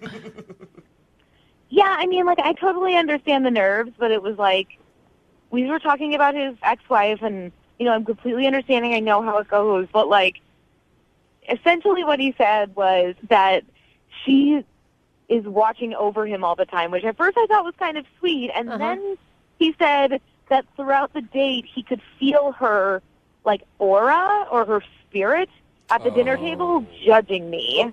Judging you? What? Did he actually say the words judging you? Yeah, Yes, he said the word judging me, and it freaked me out. Wow. Like, as if her spirit is jealous, or as in she's hoping things go well? I took it as, like, she was, like, jealous. Like, she was judging me, like, how dare, thinking that I'm, like, you know, some easy girl, you know, trying to pick up a dude, you know. Maybe, like, maybe he said it wrong, and he meant to say, like, I feel like her presence is around me all the time, and she would want me to be doing this. Look, it's probably a weird thing to say either way. Of course. But I doubt he was saying, like, my wife who passed away is sitting next to me right now, her spirit is, and it thinks you're a skank. Like, I doubt that's what he meant by that, Stacey. Well, regardless of any of it, it just really creeped me out. Did you say anything to him after he brought up the dead wife judging you? No, it was just weird. It was just really creepy, and I think he just needs to take some time. Stacey, I hate to get weird on you too, but there is another presence that's listening to this phone call right now. What do you mean? I mean that Darren is actually on the phone and heard everything that you just said. Who's judging you? Are you kidding me? No, I'm not. Oh, Hey, my God. Hey, Look, I had no idea that you would, like, be listening to this. They called me out of nowhere, you know? Like, I'm sorry. I mean, are you okay? Like, are you really upset? Like, I mean, sorry. you know, no, it's fine. It's good, I guess. Well, I'm really sorry, but I know that you were really nervous, and, like, I felt like I was as patient as I possibly could be, but it's just kind of weird, you know? It's weird to, like, go on a date with somebody and, like, have the person say that their dead wife is judging me. You know, it's like my uncle passed away last year, and I can't just say, like, oh, my Uncle Bob is, you know, judging you. You know, you have to understand how that would freak someone out. Well, but it was like a good thing. Like it was good that she was there, and good that, like, she approved of you. You know, like, she liked you, and I felt like if she likes you, then this is a good thing. That's kind of weird, okay? I just don't want to know what your ex-wife is thinking. Well, can we do it again? And, like, we can go out again, and, I mean, I could leave her at home? You know, can we make it happen? Look, Darren, like, the whole spiritual thing, like, it just kind of freaked me out. Look, Stacey, you're really screwing the second date update up for me because I promised Darren that I would get him a second date with you. Will you go out with Darren one more time? Come on. I will pay for a second date. No, I'm sorry. I appreciate it. I appreciate your time, but no. Okay, well, at least Darren learned a little bit of a lesson here, and, you know. Sure. Next time you go out on a date, don't bring your dead wife's spirit, or just make her wait in the car or something. I guess so. And I'm saying that because, you know, the promise I made you at the beginning of this was you were going to get a second date with somebody, no matter who it is, and I don't want you to be awkward when you and I go out. Uh-oh. Yeah, looks like I got to pick out a nice evening dress, don't I, Darren? You better look nice. Brooke and Jubal in the morning. It always sucks when you meet somebody and you hit it off, like texting back and forth. Everything seems cool, and then they just sort of fade away. And you're like, what did I do wrong? Yeah. Did I meet somebody else? Did I say something weird? And you, like, check your text over and over again. You're like, oh, my God, I put ... when I should have put a comma. Too many smiley You faces. just start thinking about it too much. Like, what did I say? It's even worse when that person actually texts you and says, hey, don't text me anymore. And that's what happened to Jake, who is on the phone with us right now. Jake, what's up? How are you? Hey, how's it going? Good. So the girl that you want us to call today actually said, don't call me anymore.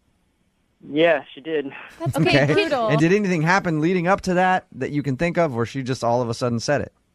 I really don't know. I've gone over everything a million times.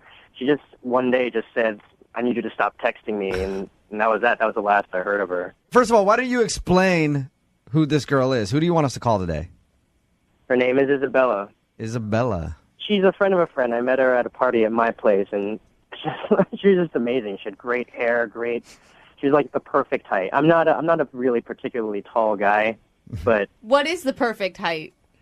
I like women who are a little on the short side, like 5 foot, 5'1", Right. something like that. And Yeah. she was right there. If you're a short dude, most of the time you like somebody who's smaller than you. Me, I personally like women who are taller than me because I think it's funny when they have to bend down to kiss me, but that's just me. So you met her at your house at a party.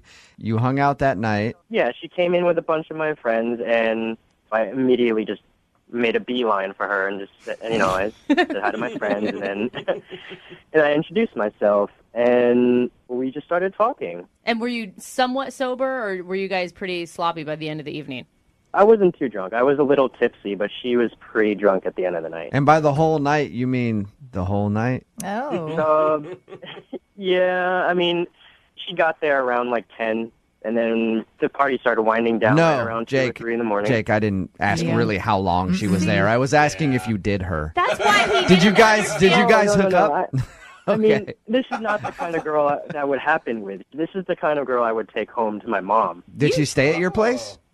She did, actually. She asked if she could crash in my apartment. So I set up my couch, asked her, here's my couch. You can have a blanket, and here's a pillow. And I've asked her if she wanted anything else, but she said she wanted to, if it was possible, to sleep in my room, in my bed with me. Oh. Nice. And you, of course, said yes to that. Well, yeah. and nothing happened between you two? Nothing really. I mean, we just ended up kind of cuddling a little bit, and we kissed a little bit, but that was it. Nothing ever happened. I have nothing but respect for this woman. She's perfect. So she obviously liked you enough to follow up with you after that night. How did your text conversations go? Like before she stopped talking to you?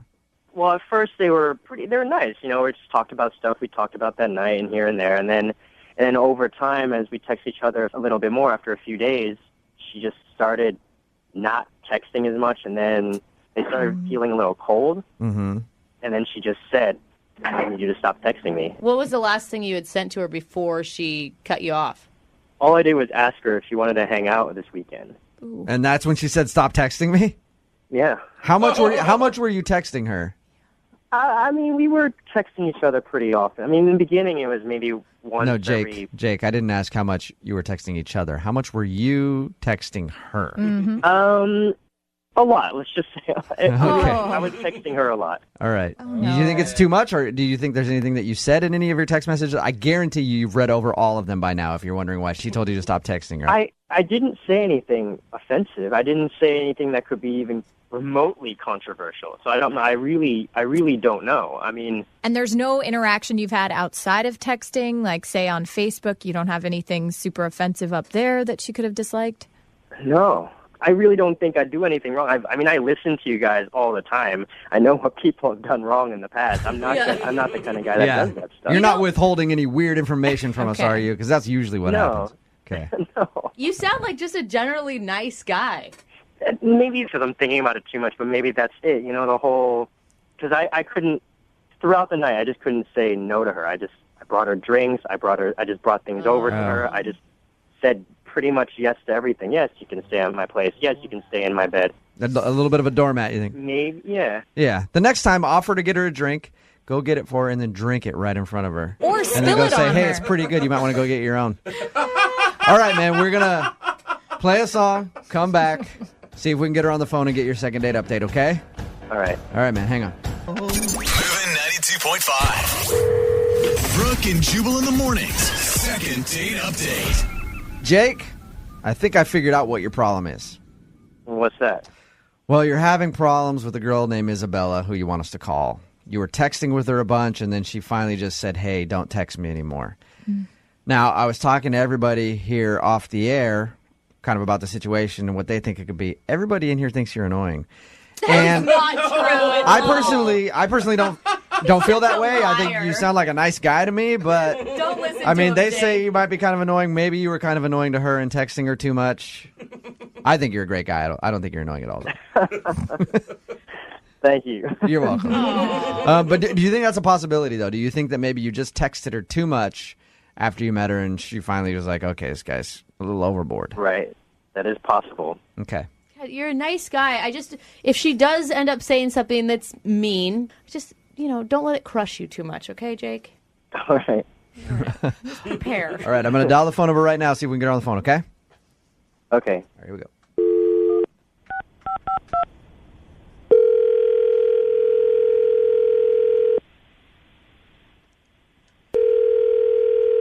Hello. Hi, can I speak to Isabella, please? She's not here. Okay. Who am I speaking with? Can I help you? Yeah, this is Jubal from Brooke and Jubal in the morning. I'm moving 92.5. Who am I speaking with? This is Aaron. So What do you want to talk to Isabella about? This is Isabella's cell phone, correct? Yeah, she's just not home. Something I can do for you? Yeah. First of all, who are you, Aaron? Who am I? Yeah. I'm Isabella's significant other. You're her boyfriend? Yeah. Nice. How long have you guys been together? I don't even know what you're calling about. Why do you want to know? Well, we do a segment on our show, and this is going to kind of be an awkward conversation here, Aaron. We do a segment on our show called the Second Date Update. Uh-huh. And that's where if a listener of ours goes out on a date with somebody and ends up getting blown off, we get an email from them asking if we can call that person and ask why. So somebody sent us an email about Isabella. That doesn't even make sense. How long have someone... you... Yeah, somebody recently met Isabella and has been texting with her and thought that everything was going well. And then Isabella kind of stopped responding to him and told them not to text anymore. And they were hoping to get a second date. Are you we're together. Like, so there's no way she's going out on a date with someone else, Yeah, right. especially not recently. Hey, Aaron, I don't want to try to blow up her spot. Like, this might not be a bad thing. How long have you guys been together? Because it could be that she just recently met a guy or whatever. No, you know. It's not even possible. We've been together for a long time, on and off. So maybe during one of those off periods, something could have happened. But even that seems unlikely. I know this is probably a hard phone call to take and to hear. Not hard to hear because it doesn't make sense. It's not even possible. Aaron, a guy emailed us, and he's been texting with Isabella. They met at a party a few weeks ago, hung out, had a good time. He thought that she was into him, and then she said, don't text me anymore, and stop texting him. That's why he wanted us to call. Right, but I'm on her phone now. I've checked her phone. There's no text messages from any guy. Okay, I can assure you of that. You check her phone all the time? Enough. We trust each other, whatever, you know. I like trust. 2 weeks ago, were you guys together or on a break? Because you said you guys have breaks. Look, it's really none of your business at this point. It's not. You don't even want to know if maybe your girlfriend is cheating on you? Who the are you? I've already answered all of your dumb questions, so I think you need to off. I'm just trying to help you get to the bottom of it because this is the phone number that we got from another dude who said that he met Isabella. Look, if you have some guy that's calling you, then why don't you tell him he's mistaken and he's got the wrong person and she's got a boyfriend and to just, back off and stop harassing her. Okay. I'll do that for you. Hey, Jake, back off. Isabella has a boyfriend. His name is Aaron. This is so uncomfortable. Aaron, Jake, the guy who says he met Isabella, is actually on the phone with us right now. Jake, say hi to Aaron. Hey.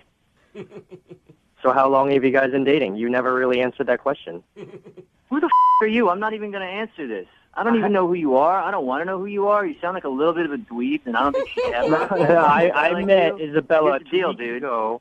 Here's the deal. We hung out for the whole night. She stayed in my bed. But it doesn't sound like you guys are really into each other. You won't even say how long you've been dating. All right, dude. Here's the deal. I don't know who the you are. I don't have a problem with you, but you keep pushing down this road, we're going to have a problem. You need to back off. I don't know what you got going on. You've made a mistake, all right? Jake, why don't we just ask Isabella who she wants to be? Why don't we ask Isabella? Yeah. Who she wants? Why don't we ask Isabella? Oh, God, this is so Aaron? uncomfortable. I mean, I know you have her phone right now, but how can we get a hold of her? I'm not going to give you any of your info. Where is she? She must be coming back soon. This is ridiculous. I am with Isabella. We are together. No, you can't talk to her. No, we're not going to go through. I'm not going to listen to this pseudo shrink try to tell me that my relationship isn't working out. All right? So maybe radio show. Maybe you guys weren't together 2 weeks ago. It was 2 weeks ago, Aaron. That's when Jake says he met Isabella, and she spent the night at his house. In his bed. In his bed. They made out. I mean, I feel bad for... You don't feel that bad. Not though. really. That's Not that bad. And Jake, But Jake, Aaron, I mean, that 2 weeks ago, were you on a break 2 weeks ago? I'm not getting into this with you guys. Obviously, I'm going to talk to her and see what's going on here. I don't think they were on a break 2 weeks ago. Jake, why do you keep pushing this? I mean, why would you even want to see Isabella at this point, dude? Look, I understand people sometimes are in relationships just because they're convenient at the time. Maybe this is just because it's convenient. This is insane. This is not happening, dude. Find another girl, all right? I can't speak for her. No one speaks for Why don't you anybody. when you move out of your parents' house? Why don't you go find a girl, all right? Jake, you keep worrying about what she wants, but the last text message she sent you was not to talk to her again. So maybe she doesn't want to talk. Well, how do we know it's not him who just sent that? How do we know he's telling the truth? That's a good about all point. I feel bad for Aaron. Yeah, Aaron, did you send that text message to Jake telling him not to text her anymore? This is a total waste of my time. I don't know what you guys got going on, but you got the wrong guy on the wrong day. I'm out, and I'm done talking to you, and I'm done talking to that guy, and I do not listen to your radio show. Hey, so no, get well, over that's it, what I was all going to right? ask you if you would still tune in on occasion. Yeah. If you could check us out. Yeah, sure. You Moving know nine. what? Why don't you send your autographed picture to someone else, because I don't give a okay? We play all the hits. I mean, come on. Oh, God. Hello? Yeah, I don't think. No, he's gone. Yeah. Hey, Jake, Yep. what did you think of all that? It sounded like he's really up in her business the whole time. He's controlling what she says to people. It sounds like she's not in a very healthy relationship. Yeah, but I mean, it is her choice. She's in a horrible relationship. Yeah, but it doesn't. I mean, you're walking into a freaking pile of tornado craziness. That didn't even make sense, but you know what I'm saying. Stay away from the situation. Well, maybe that's why I should talk to her. Maybe she needs help. I mean, she sounds like she's trapped with this crazy guy. Yes. It sounds like trash. She probably doesn't have a job. Yeah. But he's controlling her. Yeah, I mean, so you feel like you want to rescue her from No, this. Jake. Yeah.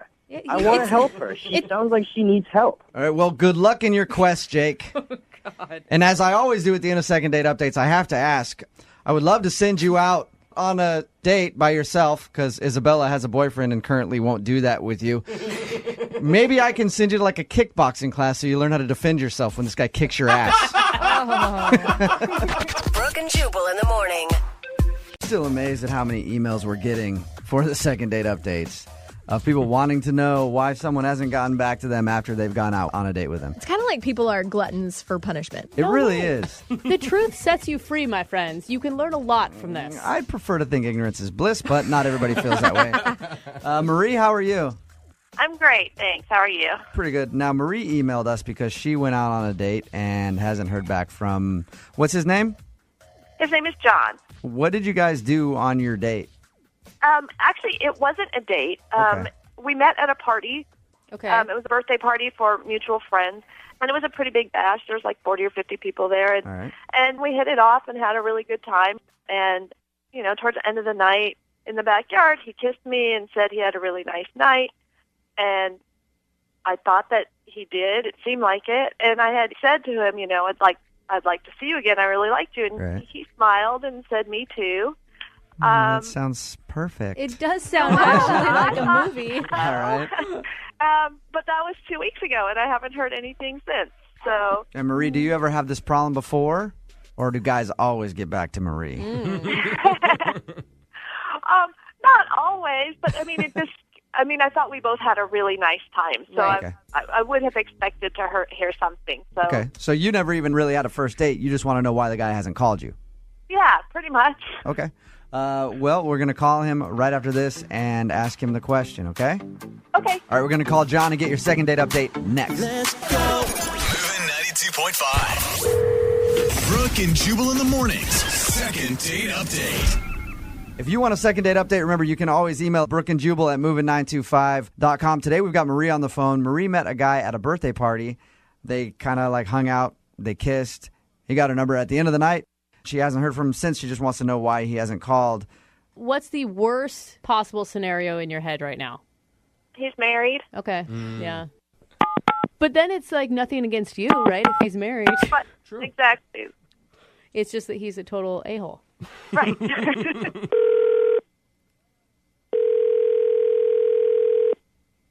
Hello? Hi, can I speak to John, please? Yeah, this is him. John, what's up, man? This is Jubal from Brooke and Jubal in the morning. I'm moving 92.5. How are you? Good. Okay. What are you calling me for? So you met a girl named Marie at a birthday party a little while ago. You guys made out at the end of the night, and then you haven't called her. She just wants to know why. Oh, boy. I mean, I don't know if I should, like, air this out right now. you know? If you're concerned about airing it out, she's the one that emailed us, a radio station, to call you. So I wouldn't be too concerned with that. I mean, I don't know. Some things I feel like if you're too honest about, it comes across poorly. Like I said, she's the one that emailed us. If it comes off me and she wanted to know, you might as well, Okay, well, I noticed that her upper lip was quite hairy. It was kind of like making out with like Magnum PI. Oh my God! Okay, so it was like kissing Burt Reynolds' chest. so you're saying that Marie has a mustache. A little bit of a lip tickler there. Yeah. Okay. How did you not notice that when you were talking to her for hours before you made out with her? I don't know. I couldn't figure that out. I was like, maybe they were blonde. I'm not really sure. In John's defense, that's happened to me too before. I haven't noticed until I started kissing a girl, and I was like, whoa. Kind of a turnoff. It was a little bit of a turnoff. It is. So how long did you make out with her before you noticed this? And well, I don't know. We kissed for a little bit, and then I was like, let's go back inside. We were at a house party, so I was like, well, let's go back inside. Oh, okay. I just don't know how you say that to somebody. John, I'll tell you how you say it to him. Marie's actually on the phone with us right now. Marie? Oh, my God. Yeah. I'm assuming you heard what John said. Yeah. Marie? Uh-huh. Do you know that you have that problem? Well, I didn't know that it was quite such a problem. I waxed. Apparently needed to do it. You sweet thing. So it had been a while since you waxed your upper lip, which, by the way, women wax their upper lips. I know that. Yeah, apparently it had been longer than I thought. Yeah. Are you upset that this happened? Embarrassed? Like, what are you feeling right now?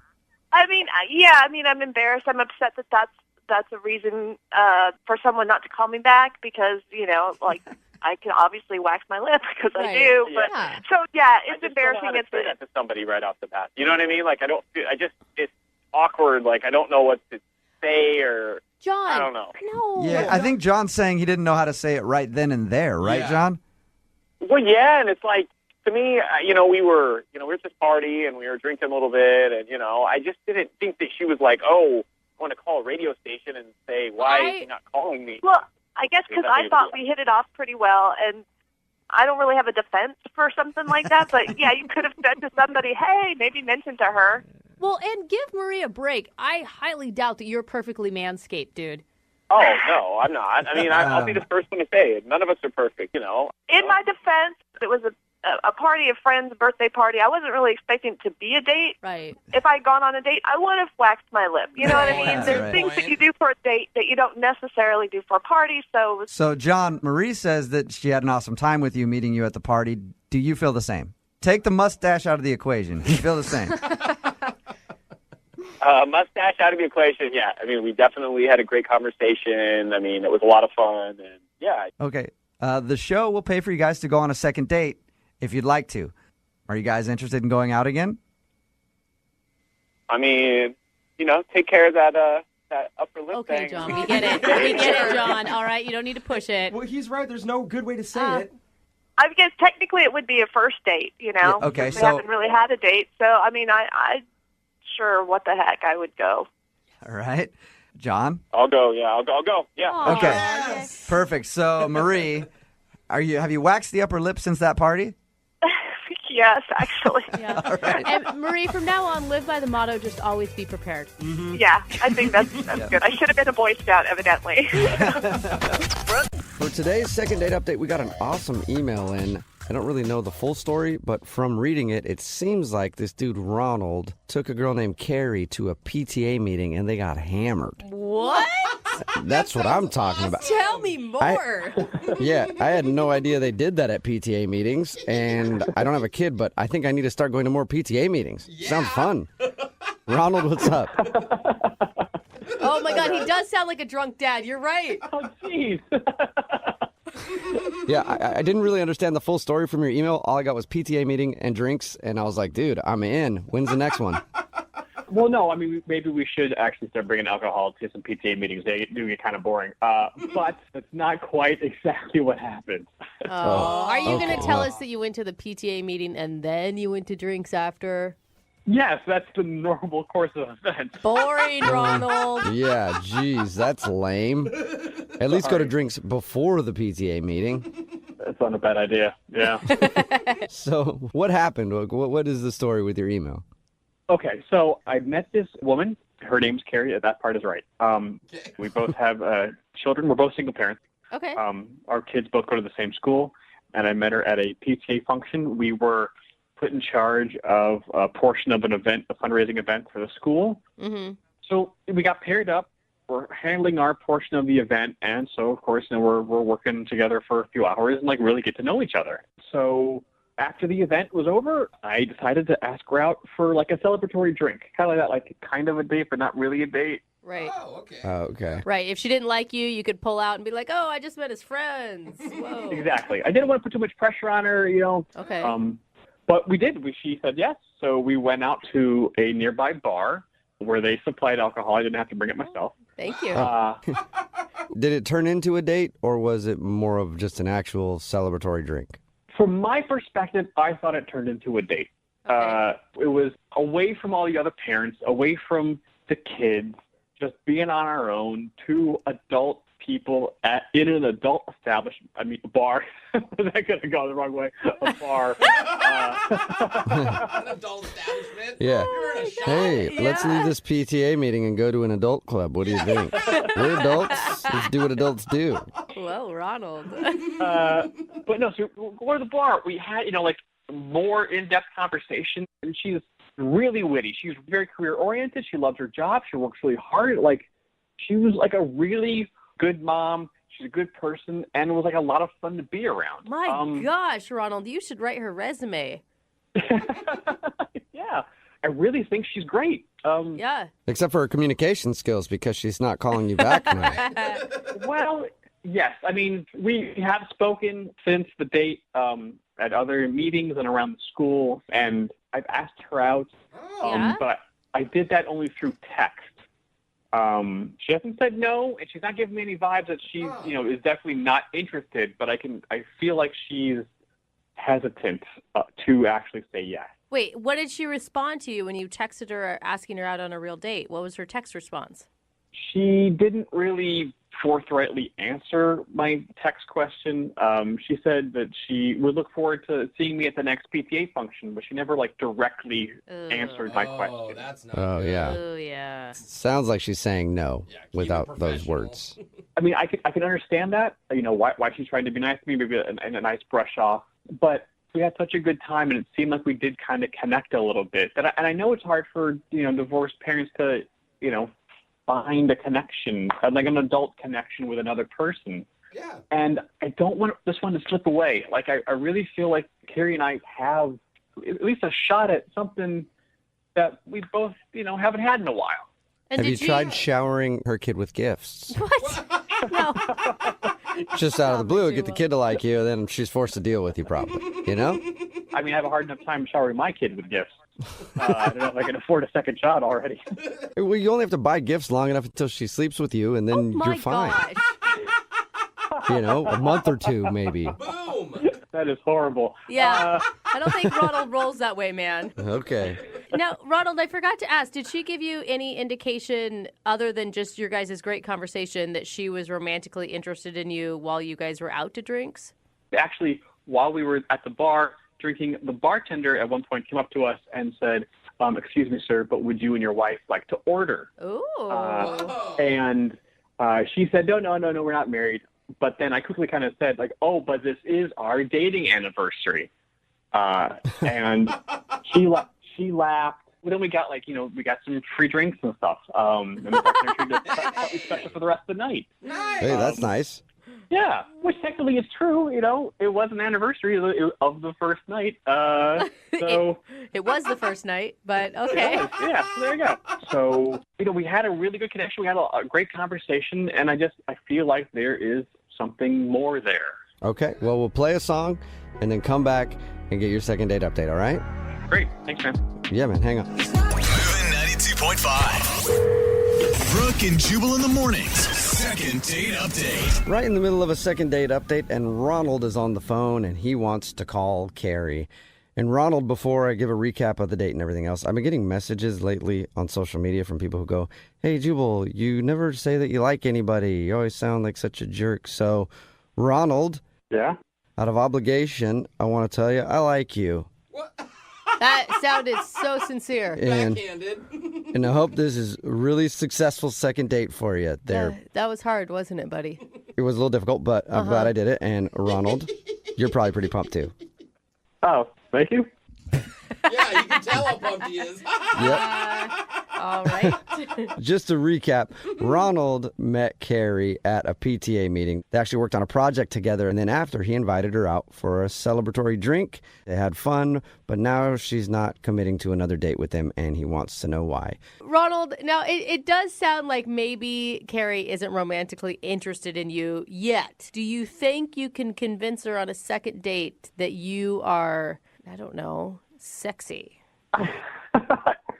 I hope so. I mean, I think we're attracted to each other. I mean, it's just a matter of, I guess, being comfortable with the idea of dating another parent at the school your kid goes to. Yeah, I could see that. It'd be risky, man. Plus, how do you go to a PTA meeting with your significant other and not make out the whole time? Right? I never thought about that. Yeah. So look at all the angles. All right. Well, I'm going to dial her number right now and see if we can get her on the phone and find out what's going on, okay? All right.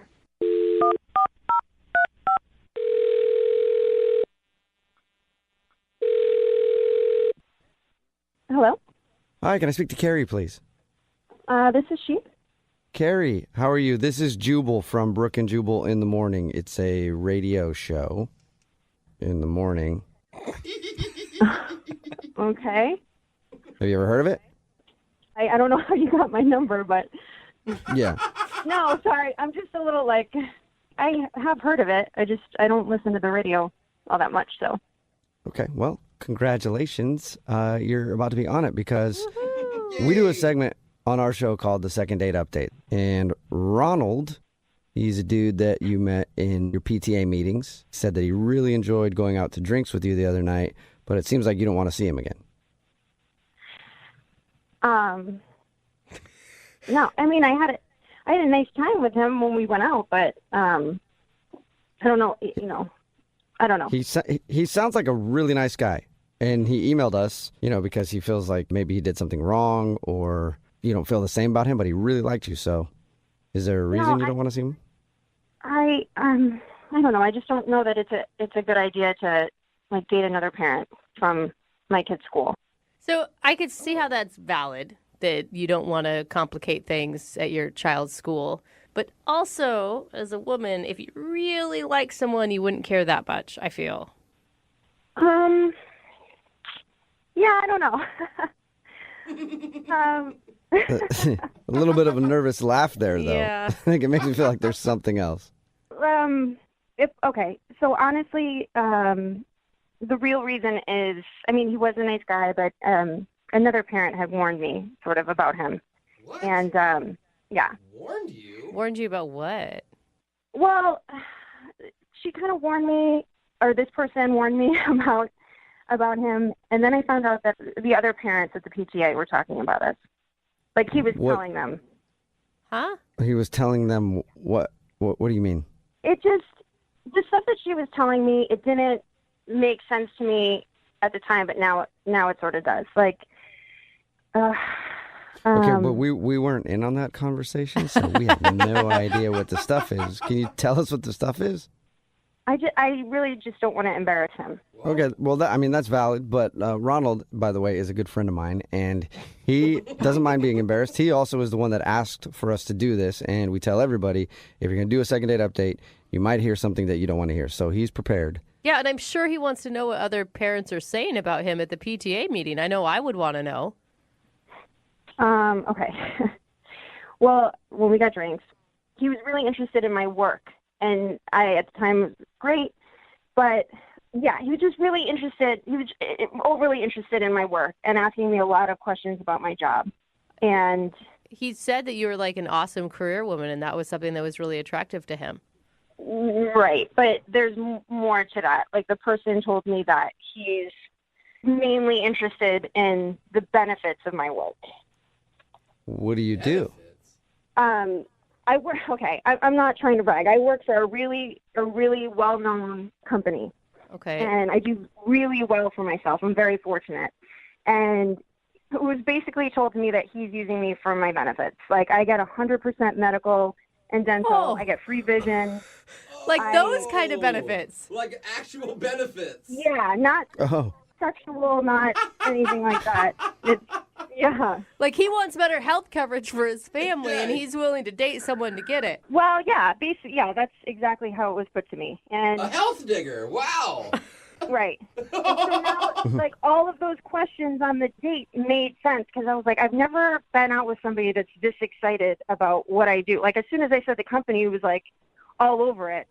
Oh, really? So they give you dental and vision there? Is it like a 80, 20? Like, what's the percentages? That's crazy. Right. I know. They treat us really, really well. So, yeah, I don't know if that must be a huge issue for him, but I really don't want to be somebody's benefit wagon. You know what I mean? Okay, but what if, though, he just really, really liked you, and then that was just kind of a bonus to him? I don't know. I'd prefer if he thought I was really charming, really beautiful. Like, this shouldn't even be it should be sort of like a bonus. It shouldn't be a priority. Yeah, I think that he does feel that way, but, we should just ask him. Hey, Ronald, do you think that she's also beautiful and has a great personality? Ronald? Yeah, Ronald's on the other line listening to this conversation and wants to talk to you. Hi, it's Ronald. Hello. Oh my God, guys. No, I mean, I apologize if that's how everything came off and that's what you were hearing about me. I mean, I do like your benefits. I don't see what the huge issue is about it because, as Brooke said, like that, your benefits package is a part of who you are as a person and like where you are in life. Oh my God! You're digging your hole deeper, Ronald. That's not what you're supposed to be saying to recover right now, man. Oh. So you're admitting that it is for the benefit? No. I'm saying that it's like you said, it was like it's a bonus. I mean, I really enjoyed spending time with you, but like we have kids, we have responsibilities and stuff, and the fact that you are very well taken care of at your job is a wonderful bonus to who you are as a person. No. Yeah. All right, but besides all of the other awesome stuff about you. God. I don't know. I don't know how I feel about a guy telling me, like, basically, like, I'm going to be taken care of for the rest of my, like, I don't know. I want to be taken care of. Well, the good news is, with your benefits from your company, we'll both be taken care of. Oh, my gosh. Oh, my gosh. No That is true. So, Carrie, I think you should think about it. Would you like to go out with Ronald again on a second date? We will pay for it. Again, something else you guys are getting for free, and then you can see if Ronald is really only interested in your benefits. All these benefits. Carrie, wait, before you answer, like, I know everyone gets obsessed with love, and people really want to focus on that, and that's great, and that's part of it. But the thing is, like, eventually love's not going to pay the bills. Like looks will fade and stuff like that, but like benefits are forever. I can't believe Okay. Okay, Ronald. Yeah. I appreciate what you're trying to do, and I think you're a nice guy, and I'm sure we'll continue to have fun at the PTA meetings, but I feel like that's where maybe it needs to end. Oh, I feel like He didn't get you with your dental coverage is sexy. Yeah. He didn't, and I'm sure there's some girl out there that will love that, but for me, yeah. It's a little too practical, maybe. Oh. Right, I would prefer my lips or something, but you have dental. Carrie, all the other stuff, we can do that. That's something we can grow and learn and it can happen naturally. I'm not saying I wouldn't be a part of that. I do think you're beautiful, and we can stay beautiful together with all of the health benefits you have. All right, Ronald, I don't think it's going to work for you, man. I don't think Carrie wants to go out with you again, but I was just trying to be practical and honest. I mean, that's all I'm trying to do. I appreciate your honesty. I don't think Carrie wants to date you, though. No, and I, at the end of the day, do appreciate it as well, but it's a definite no for me. Okay, there it is. So, Ronald, I wish you all the best. Good luck with everything. I'm sure you'll find your benefit, sugar mama. All right, thanks, Carrie. Well, Ronald, looks like you didn't get a second date, and also more bad news for you. Second date updates aren't covered under your insurance plan, so you're going to have to pay out of pocket for this. I'll send you a bill, okay? Second date copay. Wow, way to kick a man while he's down. Don't get too hurt when you're down there because, again, the insurance thing. Brooke and Jubal in the morning.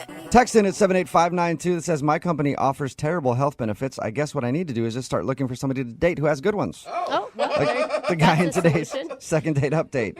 If you missed it, Ronald wanted to call Carrie. They met at a PTA meeting. She wasn't calling him back. He was confused. We got her on the phone, and it turns out that Ronald was actually more interested in her health benefits that she gets at her job than her. No, he said that it was an added bonus. That's Give him true. that, right? But he wouldn't stop talking about her health benefits, so it makes me think he's just trying to find somebody to take care of him.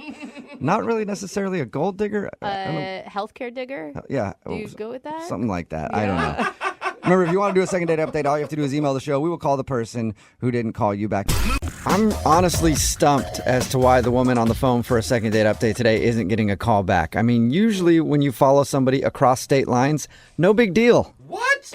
Yeah, they usually appreciate that when you just show up unannounced somewhere, right? And now we're going to stalk the guy again by calling Yes, him we in a are. second date? Her name is Abigail. Abigail, what's up?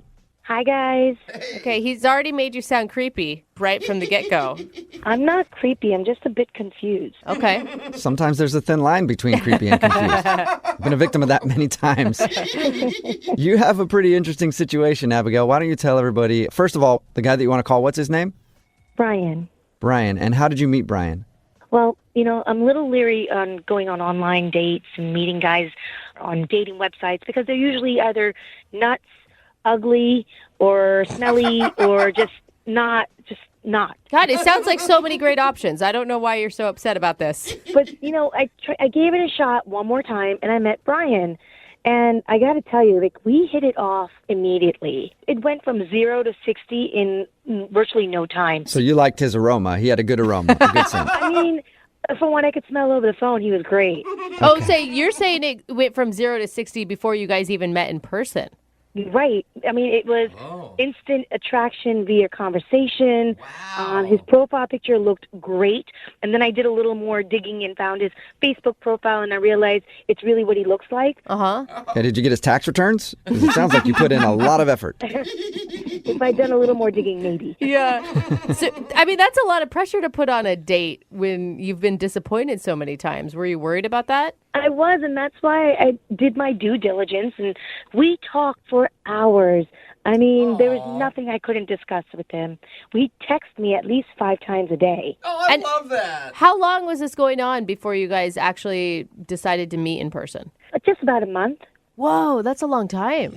I really wanted to see him, but the thing was, he lived 2 states away. Oh. So the whole logistics of meeting each other was really difficult. I see. I was going to say, what took so long? But that makes sense. But I thought we had kicked it off so well.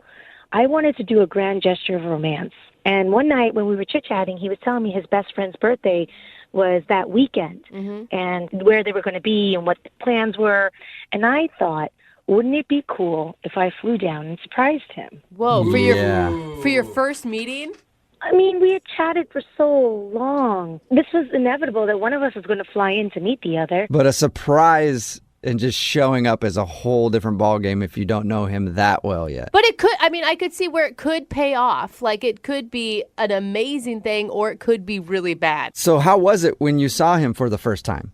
I just started drooling. He was so gorgeous. Oh, my gosh. Wow. Well, maybe that's why he's not calling you back. You just showed up randomly out of the blue with drool all over you. It's a good point. And how did he react? Was he drooling as well? Was it just a big spit fest? He was kind of taken aback. I basically came up behind him and tapped his shoulder, and he turned around, and he got white as a ghost. He was shocked. Of course. Okay, wait. Set the scene. Where were you guys when you tapped him on the shoulder? Were you at the birthday party? Yeah, I showed up at the restaurant where the birthday party was.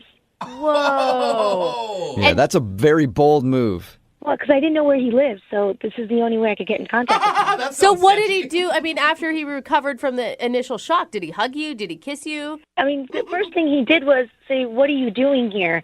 And I told him I thought it'd be a really cool surprise to, shock you and be here, and thought it'd be really romantic. Yeah. And then for most of the night, I ended up speaking to his friends and not much to him. Oh, my wow. God. But you got to understand, I mean, I knew he had to speak to other people. It was his best friend's birthday, so I let it go. I figured, hey, that's what he has to do. So wait, hold on. Like, how was he introducing you to his friends? Well, he really wasn't. I mean, the one or two times that I'd bump into him, somebody would come up to him and say, "Oh, and you are," and he would say, "Oh, this is a friend of mine." Oh, okay. Ooh. Okay. Ouch. And I thought, well, it is really new. We haven't really told people about us. So I get it. He wanted to keep it on the down low. I get that. Yeah. I'm starting to worry about you. I mean, after the birthday party, what happened? Well, when we got to the end of the night, people started leaving, and it was basically he and I and his best friend. And I started talking to him, and I said, well, I'm here now. And he said, how long are you here for? And I thought that was odd that he would ask me when I'm leaving when we just met. Uh-huh. But I said to him, I'm here till tomorrow evening. Maybe we can have lunch or brunch tomorrow, or maybe even right now. Let's go for another drink or a cup of coffee. Hey. And he said he was really busy. He had a lot of commitments the next day. But Oh, my I gosh. was like, okay, maybe you can spare an hour. I did fly all the way out here. Uh-huh. He said, you know what? We'll set up a date for when I can either fly out to you or you can fly What? out here again. Were you Oh, wow. So crushed? you- I was crushed until he said, let's see if we can figure out a time to meet up again. Oh, So I no. thought there was some hope there No. that, maybe he really was busy the next day. I don't know. He didn't You know are- you were coming. So. You are so nice to this man. Well, he's something special. Aw, How many that's so times have you nice. tried to? Heart for you. Oh no. How many times have you tried to get a hold of him since that weekend? It's been a week so far, and I only heard from him once, and that also through text. So it's not like it was before. Oh, my gosh. And you're Okay. sure he's single, right? From what I understand, I didn't see any rings on his finger, and I didn't see any other woman around. Okay. that's good. Okay. Well, we'll play a song, come back, call him, and then get your second date update, okay? Okay. All right. Hang on. Moving 92.5. Brooke and Jubal in the mornings. Second date update. If you're just tuning in for today's second date update, it's the kind of thing that movies are made about. Abigail is on the phone, and Abigail met the man of her dreams online. And they chatted back and forth every single day, every single night for weeks until Abigail decided to show up unannounced at a birthday party. She flew all the way there to surprise him, tapped him on the shoulder, and he turned around and she said, Abigail's home. That's not what happened. Poor Abigail. I think I've seen that movie before. It's scary, but I don't think that's what happened.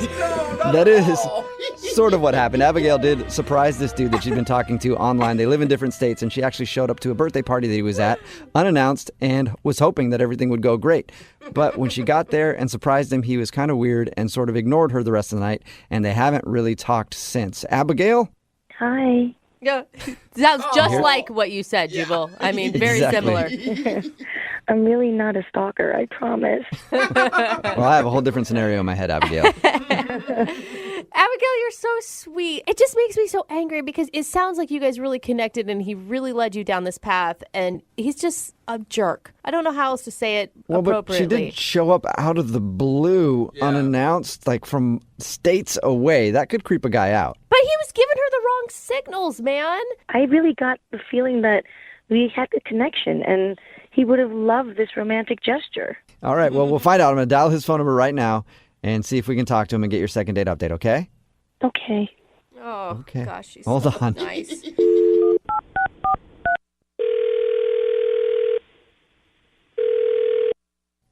Hello? Hi, can I speak to Brian, please? Yeah, this is Brian. Who's this? Hey, what's up, man? How are you? This is Jubal from Brooke and Jubal in the morning. I'm sorry, who? Jubal from Brooke and Jubal in the morning? Weird ways. I know. Sounds weird. Mm-hmm. Yeah, I don't know what you're talking about, man. I figured you wouldn't. That's fine. Brooke and Jubal in the morning is a morning radio show. Okay. Okay. And that's the end of the call. Thank you for answering, Brian. I'm calling you because one of our listeners actually asked us to reach out to you. All right. You sure you got the right Brian? I'm pretty sure I do. I'll check. Do you know a girl named Abigail? Yeah. Okay, well, we know a girl named Abigail as well, and she's really confused because she thought you guys had a great relationship for a few weeks until she decided to just fly into town and surprise you, and she said you seemed kind of cold to her, and now you haven't really talked to her since. You can understand why that she's going to like any length possible to get some sort of answer. Like if you put that much energy into seeing someone and then they suddenly shut down, like that's got to be really confusing. Let me get this straight then. She had you guys to reach out to contact me. That's what you're telling me? Yes, because you won't really give her an answer, and you're kind of being cold. Ridiculous. This is crazy, man. It's not really that crazy. I mean, she just wants an answer. I just can't believe that she's doing all this just to get in touch with me. Yeah, but you guys went from like texting like 5 times a day for a whole month to nothing. Yeah, and she liked you a lot, Brian. And talking to you right now, I can understand why. You seem like a sweet dude. I like you too. Yeah, well, I normally am, but not when like radio shows call me. I have to like dig into my personal life. We get that. We do. Can you just tell us anything? At least we can talk to her and be like, oh, he just wasn't really feeling you when he saw you in person or something like that. Well, don't tell her that, because, I mean, that's not true. Really? Yeah, no, yeah, I really do like her a lot. There's just stuff going on that I just don't want to get into. Oh, you're in a relationship. I knew it. I told her that. I told her that she swore she thought you were single. No, I know I'm definitely single. That's not it. Oh, okay. Really? It's just, I thought what we had going on was good. I mean, I kind of liked, I guess, the distance aspect of it, and then for her to just randomly show up at a friend's birthday party, I'm not really expecting that at all. But why did you spend all night avoiding her? I mean, at some point, if you say that you really like her... Yeah, well, I guess it just got too real for me, having her right there. Too real, like, you like talking to her online and on the phone, but to realize you could actually touch a person was strange? No, I mean, it's not necessarily that. It's just, there's other stuff.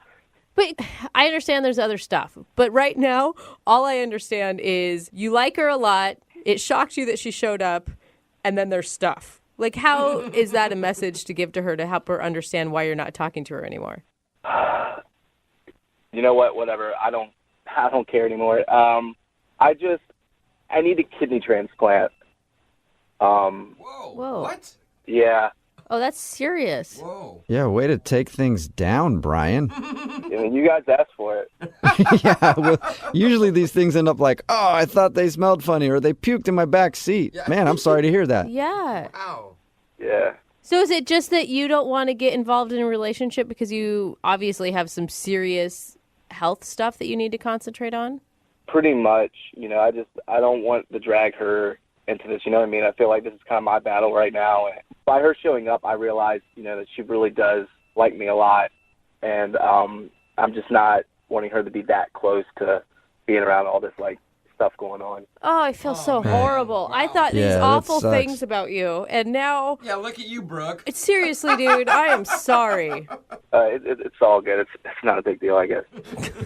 So did you not tell her about your situation when you guys were chatting online and on the phone and stuff? No. You know, I didn't want to tell her this, you know what I mean? Like, I thought if we kept it from a distance, you know, we could keep it upbeat and not have to kind of, like, talk about all this stuff. Yeah. You know, I really just enjoyed her conversation, and sometimes, you know, when there's a lot of bad stuff going on in your life, to have somebody there that kind of just talk to you and, you know, just kind of laugh with and stuff like that, it kind of brings you up. So I didn't want to, like, kind of bring her down by you know, the transplant. Yeah, and you were able to escape your own stuff, too. You know, Brian, you're kind of making this difficult on me because this would normally be the point where I'd try to deliver a witty line and then tell you that the person is on the other line listening to the conversation. But I don't have any witty lines, so I'm just going to connect you two so you can talk, okay? Wait, is she on the other line now, or what do you mean by connect us? Yeah, she's listening to this phone call and wants to talk to you.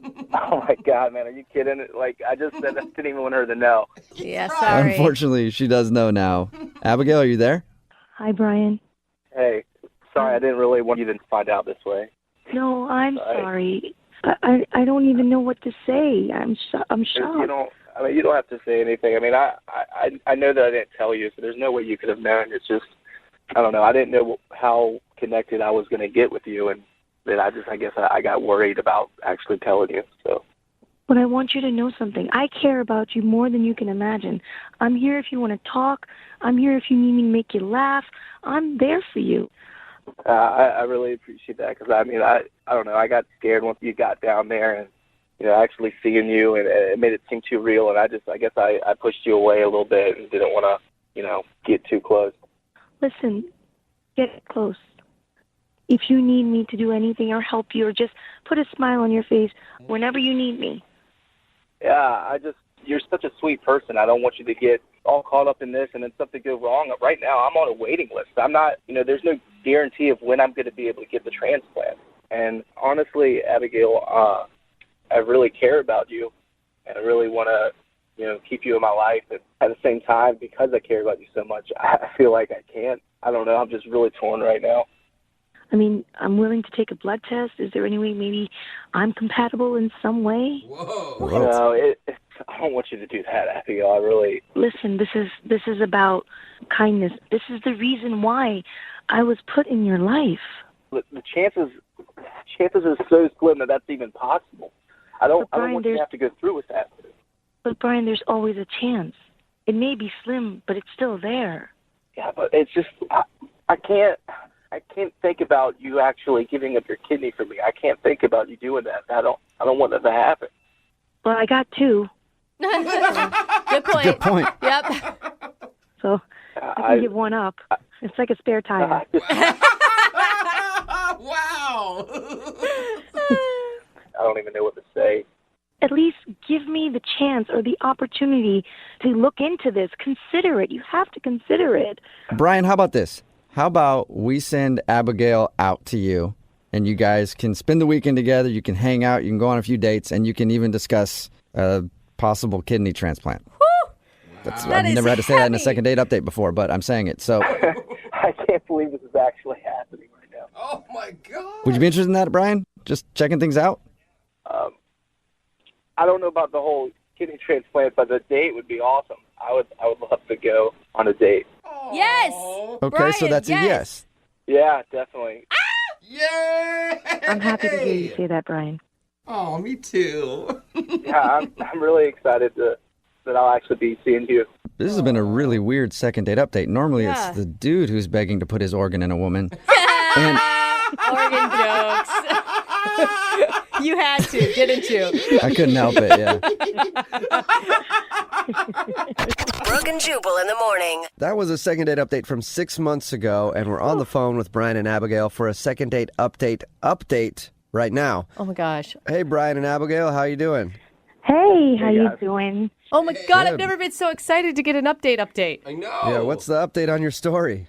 I can't thank you guys enough for, bringing us together, flying me out to see Brian. It was great. He showed me around the city. We got to know each other better. It was awesome. Oh, really wonderful. Yeah, she even made a shirt and wore it that said, "This guy needs a kidney," with like an arrow pointing towards me. So that was pretty good. That's kind of cute. So the spark is still there. For me, there's more than a spark. Ooh. For you, Brian, or were you, Brian, you're like, oh my God, dude, she would not go away the whole week. No, it's definitely, it's been great. I really appreciate you guys doing this for us. It's just we're trying to still take it a little bit slow with everything that's going on. Yeah, but you're talking in us, and that it means you're in a relationship. Yeah. Well, we're not quite calling it a relationship right now. Okay. Okay. Oh. So what are you then? I mean, we're definitely really good friends. I mean, I think we're definitely really, really good friends right now, and just trying to see where it goes.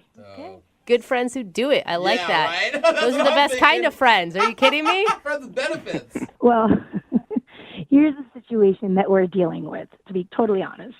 Okay. I went through extensive testing, and I found out that I am a match. My kidney is a match. For a kidney replacement? Yeah, a match for a kidney replacement. Whoa! What are the chances? And in 6 weeks, we have the operation scheduled. Oh, Hey! Oh, that makes me teary. I know. Yeah, I mean, it's scary and exciting all at the same time, but yeah, we are scheduled for the operation. You're gonna give him a kidney and you're in the friend zone? I have a feeling, Brian, you're okay with that, right? Yeah, no. Like I said, it's just, I don't know. We didn't want to get too serious before the transplant and everything. I mean, it's kind of an emotional decision. And she's doing this for me, and it's great. But I don't want her to be holding my kidney hostage or something if we get in an argument. You know what I mean? Smart guy. Yeah. But it's still going great. Yeah, and once the surgery's done and everything is successful, maybe we'll see how it goes after. Great. Well, that's good. Yeah, pretty excited and scared. Yeah, this is definitely really great. I really appreciate you guys helping us with this whole thing because I don't know that we'd be, going through with this and being so close that we are now if it wasn't for you guys helping us out. Sure. Well, I'm glad you found a match, and hopefully you guys can turn it into something even better than just a really good friendship. Yeah. Yeah. Definitely. And no pressure, though. Even if the relationship thing doesn't work out, you two have such a bond together that you really will be tied together in some way for the rest of your lives. Well, he'll technically have a piece of me. So. Yeah. Brian, if you ghost her after she gives you a kidney, you are officially the worst person in the world. No, it's not going to be like that. Okay, Oh, that's awesome. Congratulations, both of you. Thanks, guys. Thank you for everything. Brooke and Jubal in the morning.